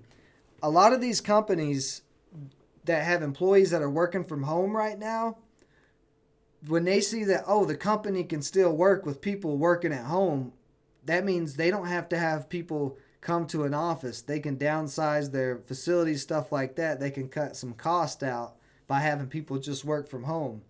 So I think that may keep going. Like, businesses might see the benefits of that and actually just keep that going. So in the long run, that would help out with a lot of businesses if people could work from home. You're losing you don't have to have a lot of extra cost if they're at home. Exactly. Exactly, Daniel B. Exactly. But what's the reason we have all this debt? The whole reason we have this debt is because they won't leave the capitalism circle alone. The capitalism circle works. You let it work its course and do its thing. Like I said, when the government starts sticking their damn government dicks in the bubble, it's going to pop. It's going to have an issue. You can't stick a screw in the tire on your car and expect that tire to keep on rolling. You can pull the screw out and patch it, but eventually it's still going to pop. You have to actually let the tire do its thing and not get a screw in it. Don't put screws in your tire and your car will keep going. The moment you start doing this, then it's going to get crazy. So there's a lot of regulations and things that the government has done that has caused a lot of this. And that's the problem with too much government power. Our government was not put in place to regulate businesses and everything. Like, our Constitution was made to keep the government in check. Our government, over the past, 40 years or something, has said the Constitution is up for interpretation. isn't now. Well, the laws that, are pertinent for me and you, they're not up for interpretation. I can't go out and rob a bank and say, oh, I interpreted the laws. You're not supposed to rob banks, but I did it because, I needed some money. That's what the government has done. They have took the laws of the Constitution that's supposed to keep them small government, let them handle the world's problems, but let states regulate themselves. They've not done that. So,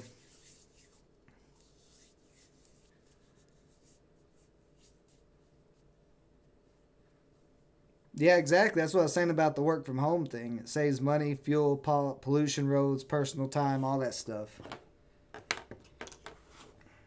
So, yeah, you gotta let capitalism do its thing. If we're going to be a free market society, a free market capitalist society, stop putting all those regulations.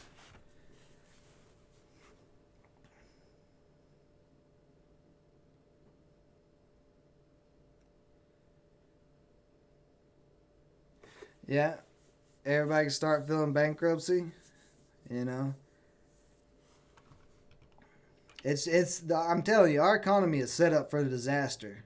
Like I've always been kind of against, government. You guys have heard me before say I'm not Republican or Democrat. I think our two-party system doesn't work and it's stupid because when you have only two parties, you're playing tug of war all the time. Nothing gets done when you're playing tug of war all the time. So that's an issue there. But outside of that, like I said, they interfere with our capitalism circle too much. We've not had capitalism. Anybody, like all the people who like socialism and stuff like that, their argument is capitalism hasn't worked for us. No shit, it hasn't worked. We haven't had it. Like, it's not real capitalism. So, we haven't had capitalism since, like, true pure capitalism since probably before 1913. Like when this country was founded and this country started booming, there wasn't all these regulations on businesses and stuff. And you know,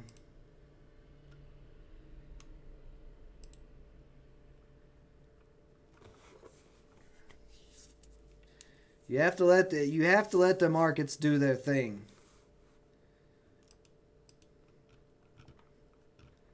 And when I really started realizing what was going on was a couple of weeks ago on TVIX. When I got in TVIX, down here at this 250 area, and the market was crashing in that channel, and they kept halting the market. Their excuse is they're halting the market to keep it from crashing, but you're basically saying you're interrupting the flow of capitalism because if the market would have kept crashing in that same channel that it was crashing in, TVIX would have ran big. It wouldn't have just ran to 1,000. It would have kept running, but they kept interfering. And then when they did that, it caused TVIX to sell off and people to get out of it, and then started messing with TVIX's volatility because they're interfering. You're not supposed to interfere. You know that's that's basically that's basically communism, interfering with your free market like that. And all the buybacks and bailouts and stuff for these big companies, sure, if they go out of business, they're going to lose jobs. But if you naturally let the big businesses that are going to not survive, let them die off, that gives opportunities for other people, with smaller businesses or maybe who want to start a business to come into the marketplace and for them to get rich. That's how it works. If a business is not running the right way in capitalism, they go out of business. That's how it works. You have to let them die. You can't hold businesses up. It's their responsibility. They're the ones who started the business. They're the ones who, you know, grew the business to the levels it's at. And if they're in too much debt to get through a pandemic, then that's their fault. The government doesn't swoop in and save them. That's insane. That's not how our country should work, in my opinion, but it is what it is. It's gonna all come to a head eventually. Whether sooner than later, I don't know for sure, but it's all gonna come to a head. We'll see it happen.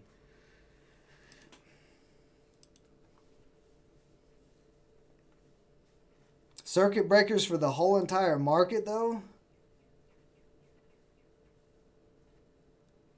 I mean, do you?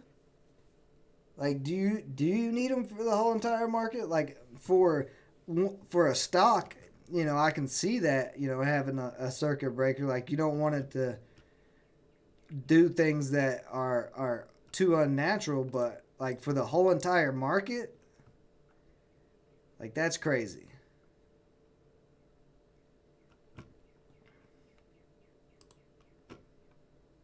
That's too much. It's too much interference. The market was crashing for a reason. The market wasn't crashing for no reason whatsoever. The market had a great reason to crash. It was trying to correct itself after, all this artificial inflation. So you start messing with it, then it might hold it up for a little while, but in the long run, like I said, you're putting band-aids on gun wounds. I may sound crazy, but it is what it is. Really like Acre, but enough that, like I said, that's all theory and speculation on what's going to happen with the market. The facts are the facts, though. This country's in debt. Our economy is not in a great place.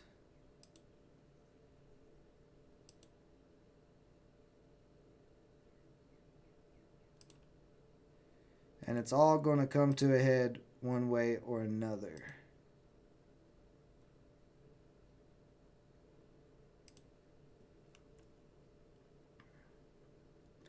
So yeah, this is a nice little triangle on this guy here.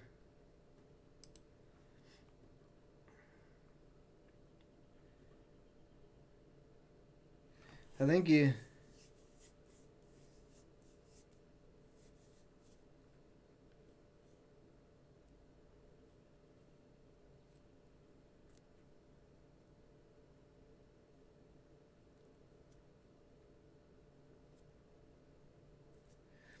Yeah, but let him... Eventually there will be... That's the thing, though. Eventually, like I said, it's a circle. You're going to have sell-offs and corrections, and if everybody wants to sell all their stocks and make them dirt cheap, well, guess what? That gives us the opportunity to come in and buy them for dirt cheap because everybody freaked out and oversold them. Let the market crash. Let it do its thing. That gives opportunities. Like, it goes around, it comes around. Okay, the guys who are rich up here, they're selling out of all their stock and pulling their money for now. The market's going to crash. It's going to get dirt cheap. But as soon as the economy starts to recover and you have all those regulations and stuff out of the way, then the market's going to start coming back up and gives the little guys an opportunity to get in at those cheap prices and ride it back up to the top and get rich again, or get rich.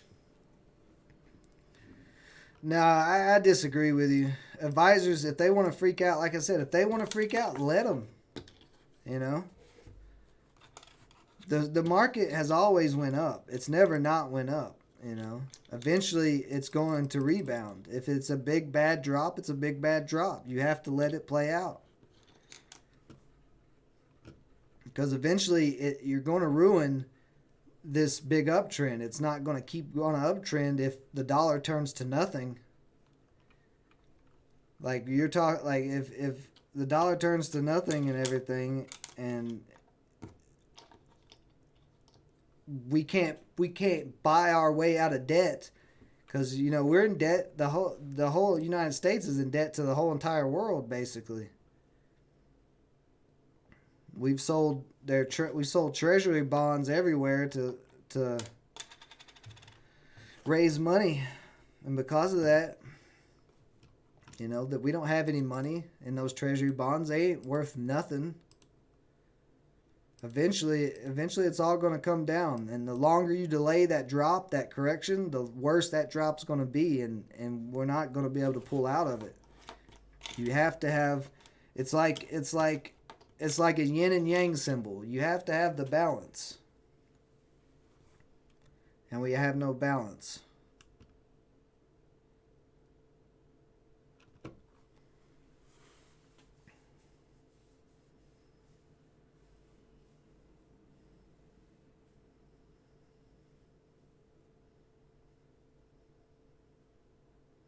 Acre's starting to come up here.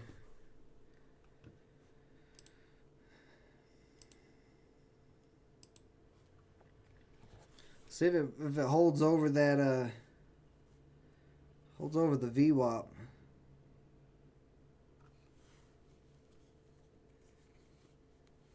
Yeah, exactly, Daniel B. It's very difficult because you have to because they probably have higher interest rates. When you make higher interest rates instead of lower interest rates, people aren't spending money they don't have. You need people, if you raise interest rates, they won't be using their credit cards. They won't be taking out loans. Instead, they'll put their money in savings accounts. And savings accounts will have higher interest rates where their money can actually grow higher than inflation, because inflation's like 1 point whatever percent or whatever it is now. I don't even know what it changes, but you know, if the savings account is more than the inflation, then your money's going to keep growing. But we've allowed, by having low interest rates, we've allowed everybody to be buying. Yeah, it looks like Acre might rip here. Or everybody to buy things they can't afford.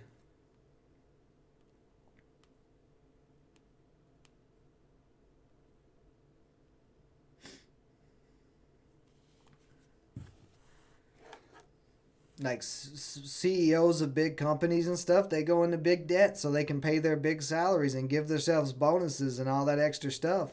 And the reason they do that is because they know the government will bail them out. Like if the market checks itself, you won't have big companies going into tons of debt so they can give themselves bonuses and do all that stuff. I do like ML. I don't think I can afford any shares on Acre right here. I would try to go, but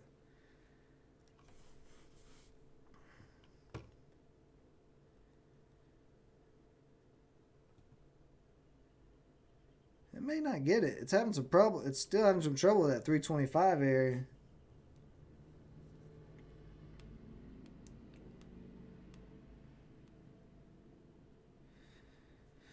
All I'm saying, guys, is I'm moving somewhere. I'm moving to Costa Rica or something. New Zealand.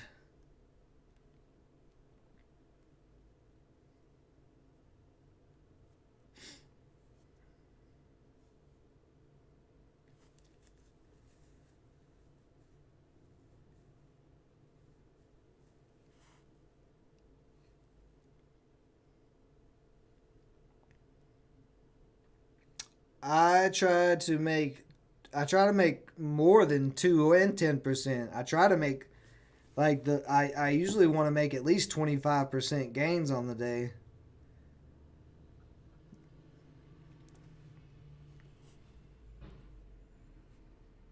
Ecuador, I have to look into Ecuador. I looked into New Zealand. The only thing I don't like about New Zealand is it's like a 44-hour plane ride, and I don't like being in planes. Longest I've been in a plane was when I went to Arizona a couple of months ago, and that was a 3-hour flight, and I didn't particularly like that. So 44 hours, that's a long time. Per trade, yeah, I'm looking for 25% gains easily. I'm looking, acre acre if it rips all the way up to 4 and you got in at 3, that's a big gain. That's $1 per share. It's like a 30% gain. Or let's see. Was that 25? I think that's a 25% gain. But yeah, these penny stocks and stuff, they can run real big. I don't know if I want to. I don't know if I want to go there if they're using the U.S. dollar.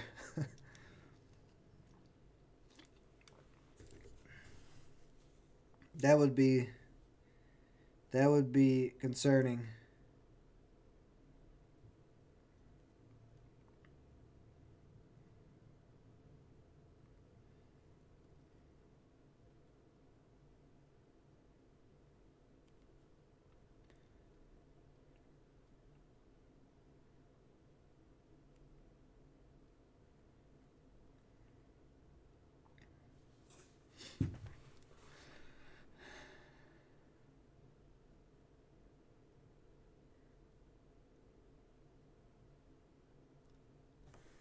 So it looks like Acre had a little hold up at 350.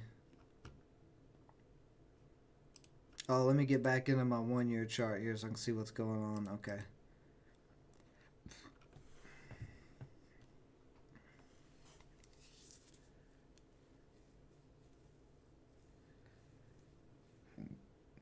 Yeah, I agree with you. The U.S. dollar is definitely going to go down.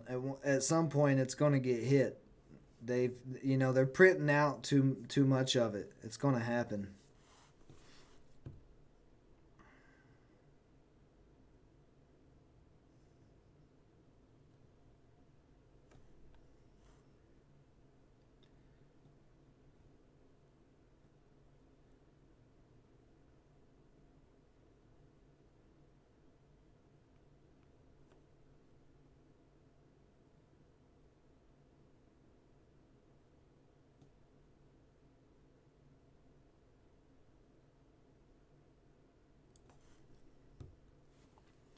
I don't like that Acre didn't explode up out of that.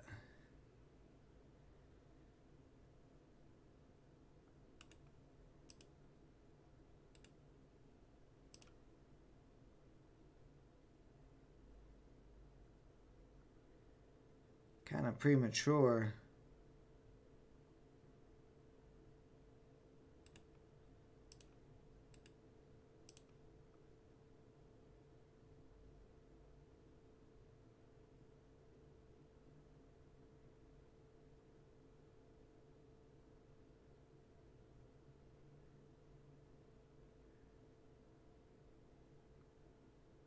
Hmm.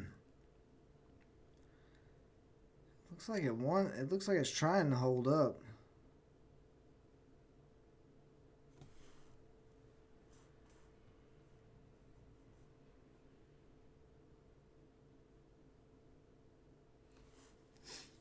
Yeah, slow climb's not bad. I just don't want to be too much of a slow climb. That would be my concern on it.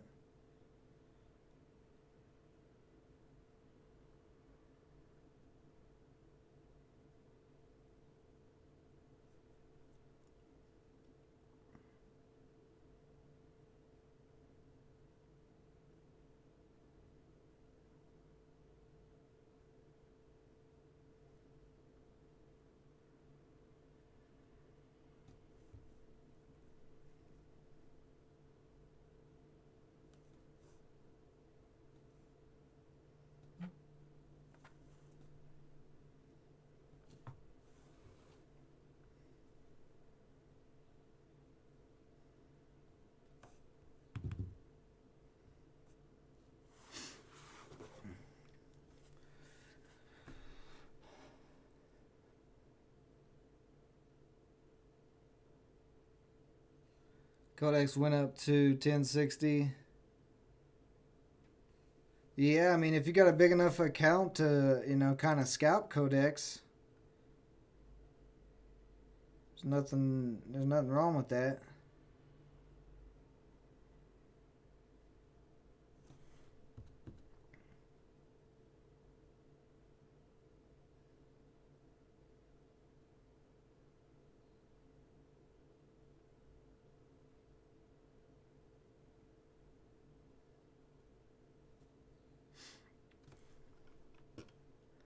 So we'll let the stream go for probably about 15 more minutes. We'll see if Acre starts ripping. If Acre doesn't rip, then we'll call it a day for now. Because I am starting to get a little hungry.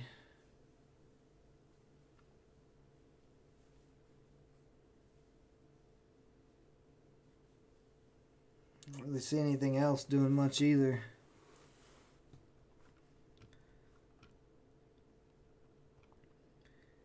But the break of 350, then I think you could see Acre start running. Right now, it's still a little iffy to me on Acre.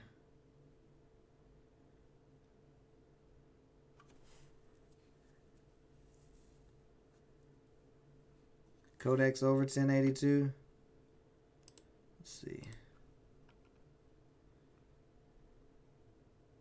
Yeah, I mean, it's making a big U shape. I think if you break 11, let's see. It looks like if you break 11, I'm not seeing. Yeah. If you break 11, I think you could definitely get something out of this. It's a little bit of resistance at 1125. A little bit at 1150.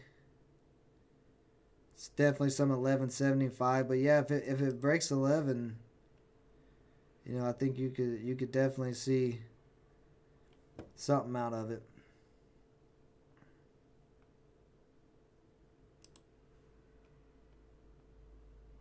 Let's see, Acre still hasn't they decided which way it wants to go here.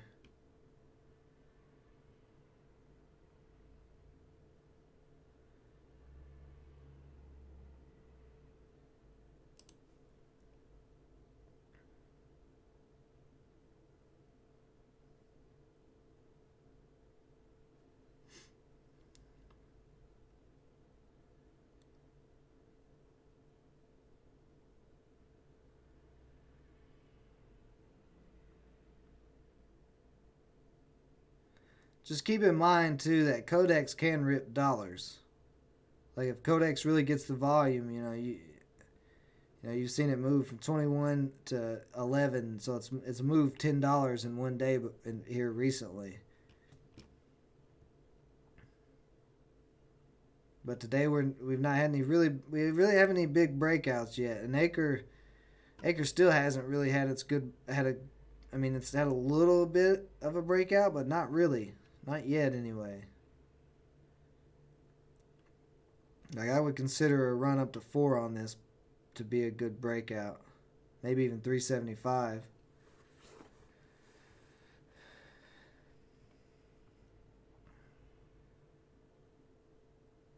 Codex came back down a little bit. Let's see. Acre's starting to move some here.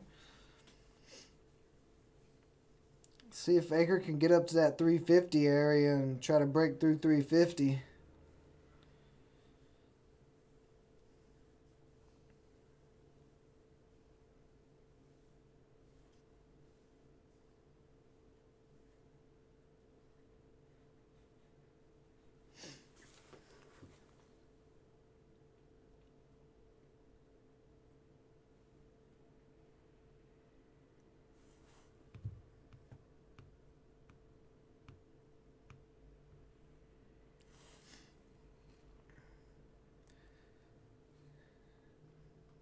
Yeah, I mean, we're looking good. We're looking good on Acre. Like I said, we just haven't had a breakout yet, so I just want to see a breakout on Acre so we actually do see, some type of good move.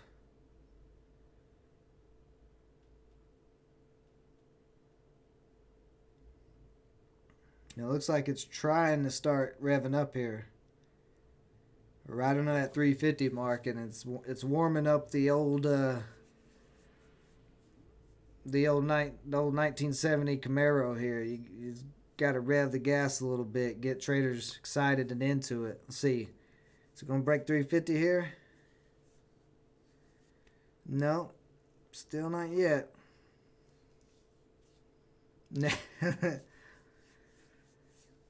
Apparently, One Life needs a new pair of shoes. I hope it. I mean, it looks like it's got the volume starting to come in. Now it's starting to break 350. It's just how much further is it going to go, I wonder. Because the next resistance is going to be at 375 area at the tops of these candles. Maybe even 370. And then $4 in that 411 high. But, I mean, if Acre really gets crazy and breaks through all this resistance and breaks through this 411, at that point, let's see, where's this gap at? We got a gap back here. Yeah, if it breaks that 411, I think you could easily see $5, $5.50.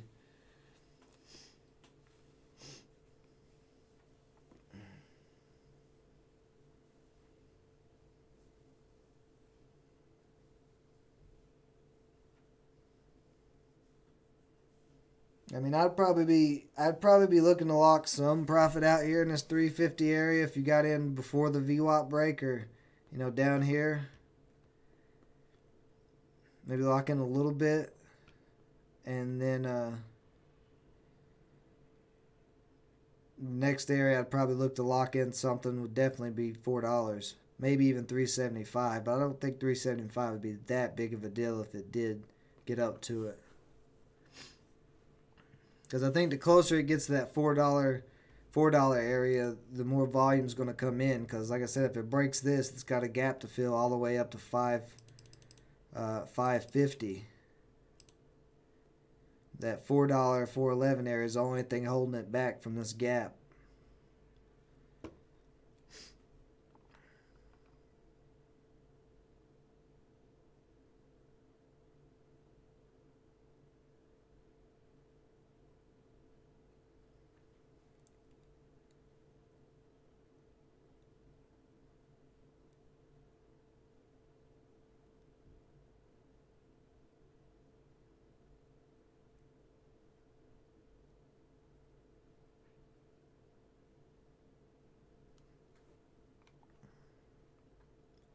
So it's still trying to break 350. Still struggling a little bit with that area.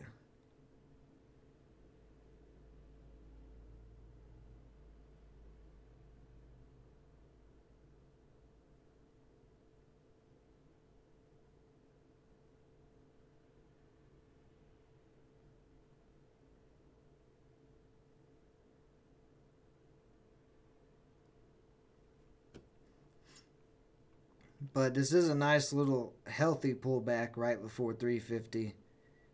So if that's all it pulls back, then I can see buyers coming back in again, try to push it over 350. It was like a little healthy drop here.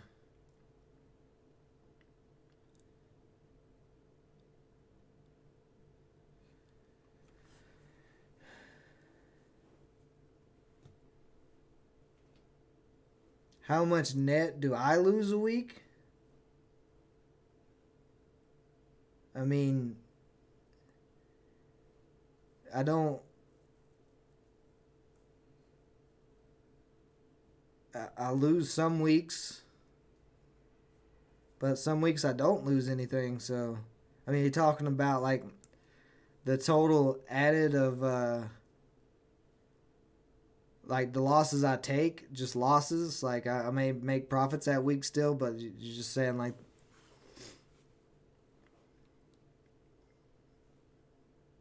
I'm a little bit confused by your question.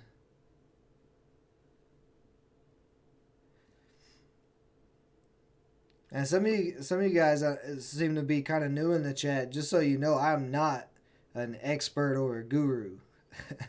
Like I'm not a terrible trader. I'm a decent trader, but I'm not like some fancy big guru or anything. If you're new to my channel, I'm just a trader like everybody else. Just trying to get to a point to where you was told that I am the guru. I hope not. I don't know who told you that, but they told you the wrong thing. You can learn a lot from me because you can learn from my mistakes. Like I do make a lot of mistakes. I'm trying to tighten those mistakes up here. Hence the reason why I was having such tight stop losses on things this morning. But like you can learn a lot from me. I'm gonna continually put out content that's good content and stuff that's real content. But as far as me being a guru, no sir. The Ben Guru Shaman, yeah, I know. I do not claim to be a guru. You guys can call me a guru if you want, but I am not a guru. I've never claimed that, and I will never claim that. Even if I get, even if I'm a millionaire one day off of all this, I still won't be saying I'm a guru. I'll just be like, hey, I was just a guy who made some money. I'm just a normal guy. There's nothing that special about me other than, maybe the little bit of southern twang I have. You guys are crazy today. So Acre's still having a little issue with that 350 area, but it looks like it's going to press through here. We need some volume. There's no volume bar coming up yet, so there's not a lot of buying.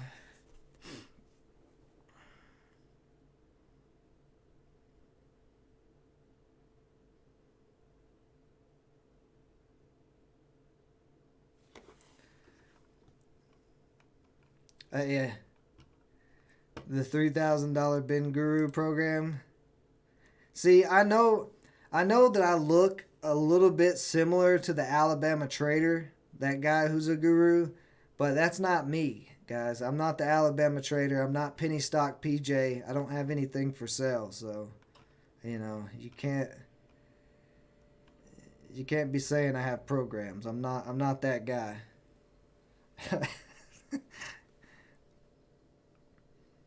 I can't help you. I mean, I'm trying to get my own Lambo too, Daniel B. So, once we get there, we'll get there. I don't have a course or a program. See, Daniel B, you guys are you guys are making people think the wrong thing. I do not have a program. I do not have a course. I have nothing for sale. The only thing on my channel that possibly makes me money is ad revenue, which I'm almost monetized, but that's not money from people. That's money from big businesses, and affiliate links. I have a few affiliate links, but I only have affiliate links for things like Webull and Amazon, just for books or products or whatever, If I'm going to tell you guys, if I'm going to tell you guys to buy something, like a book or something, then it's going to be something, that is actually going to help you if you want to buy something. And I might make a little commission off of an affiliate link. But I'm not gonna tell you to buy something to try to make commission that is something that I wouldn't be, using. It wouldn't be something that I wouldn't buy or use. Like, I will never put anything on the channel that I wouldn't personally buy or use. So Webull, yeah. Webull's a porn site, Daniel B. I have my affiliate links to my Webull porn site, apparently. I don't have a course or a program. I don't sell anything. Everything that I try to teach, that you can learn from, my mistakes, my successes, the videos I put out, it's all free on YouTube. I don't have any secret a website or anything like that. We do have a Facebook group. There's nothing being sold in the Facebook group. It's just where a lot of us in the chat here, we talk about stocks and stuff like that. If you want to join that group, just go to Facebook group, search Framework Fortune Day Trading. Here, I'll type it in for you if you want to join that group. I'm just a guy. You guys stop messing with people who are new to the channel. I apologize, Jackson, for everybody who is giving you the wrong information. We are a little bit of a sarcastic, joking. We like to have fun here on the Framework Fortune channel, so you'll have to excuse those guys. But yeah, if you want to join that group, it's just a Facebook group. You can join that group. We all post different things in there. There's not any strict rules, but there's no spam in there. There's no crazy stuff. It's a small knit group. You only have PayPal, though? I don't have Venmo. I have PayPal. The Kama Sutra program. Boy, you guys are really going off today. You guys are fired up. I'm glad to see you guys are fired up. That's good. Bet you guys will get even more fired up if Acre starts ripping.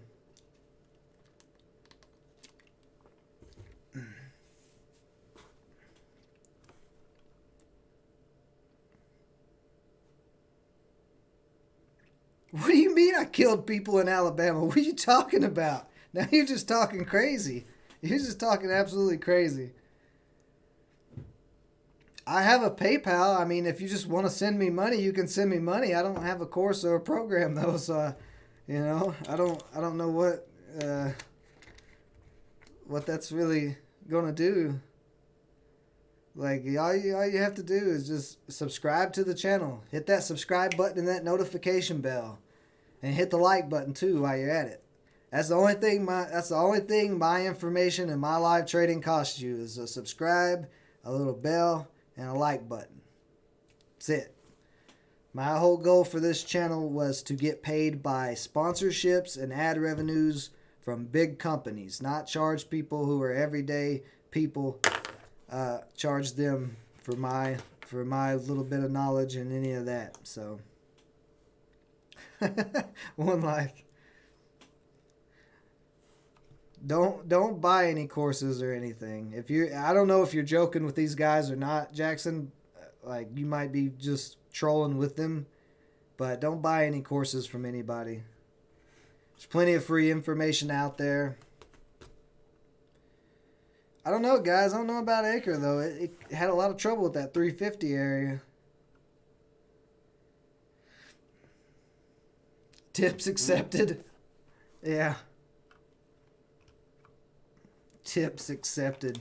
Do I need to do that, guys? Do I need to start a Patreon so you guys can tip me on Patreon?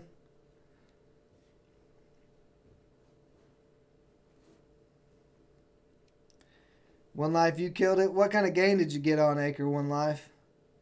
I bet it was more than 10%.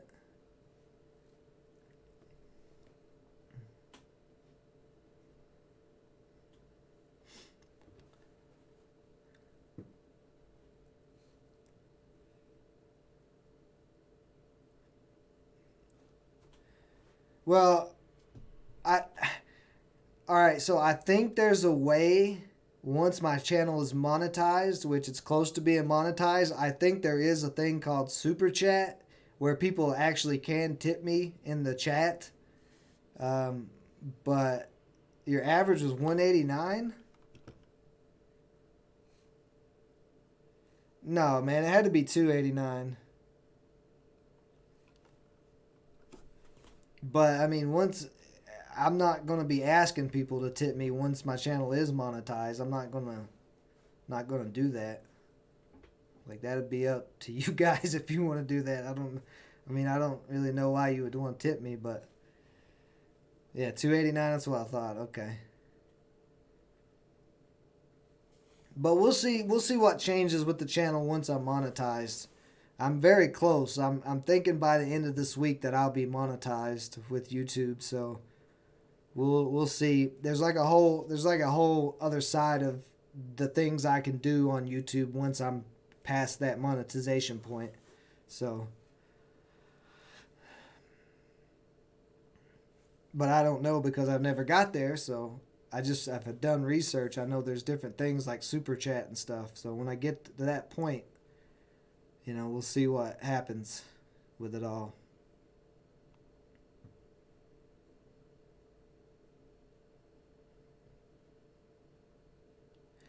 But yeah, it doesn't look like Acre is going to break out right now. It couldn't break that 350 area, so now if it's going to break out, it's got to kind of U-shape back around a little bit more. There you go, One Life. That's what I'm talking about.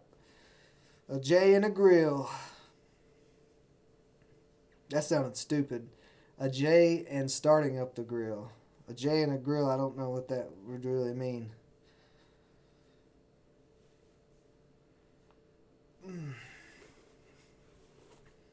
But yeah, we're getting to that lunchtime part of the day.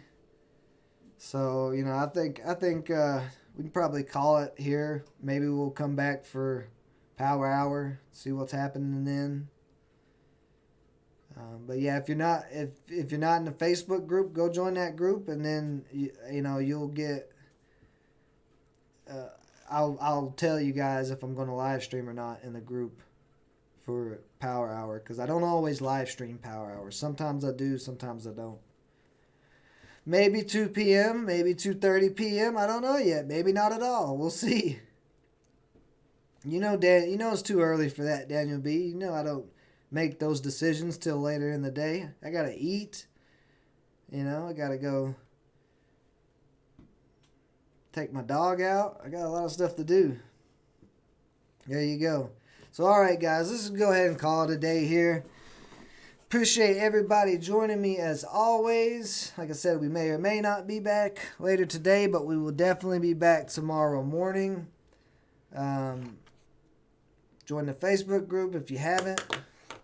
But yeah, if I don't see you guys later today, have a great rest of your day. Until next time.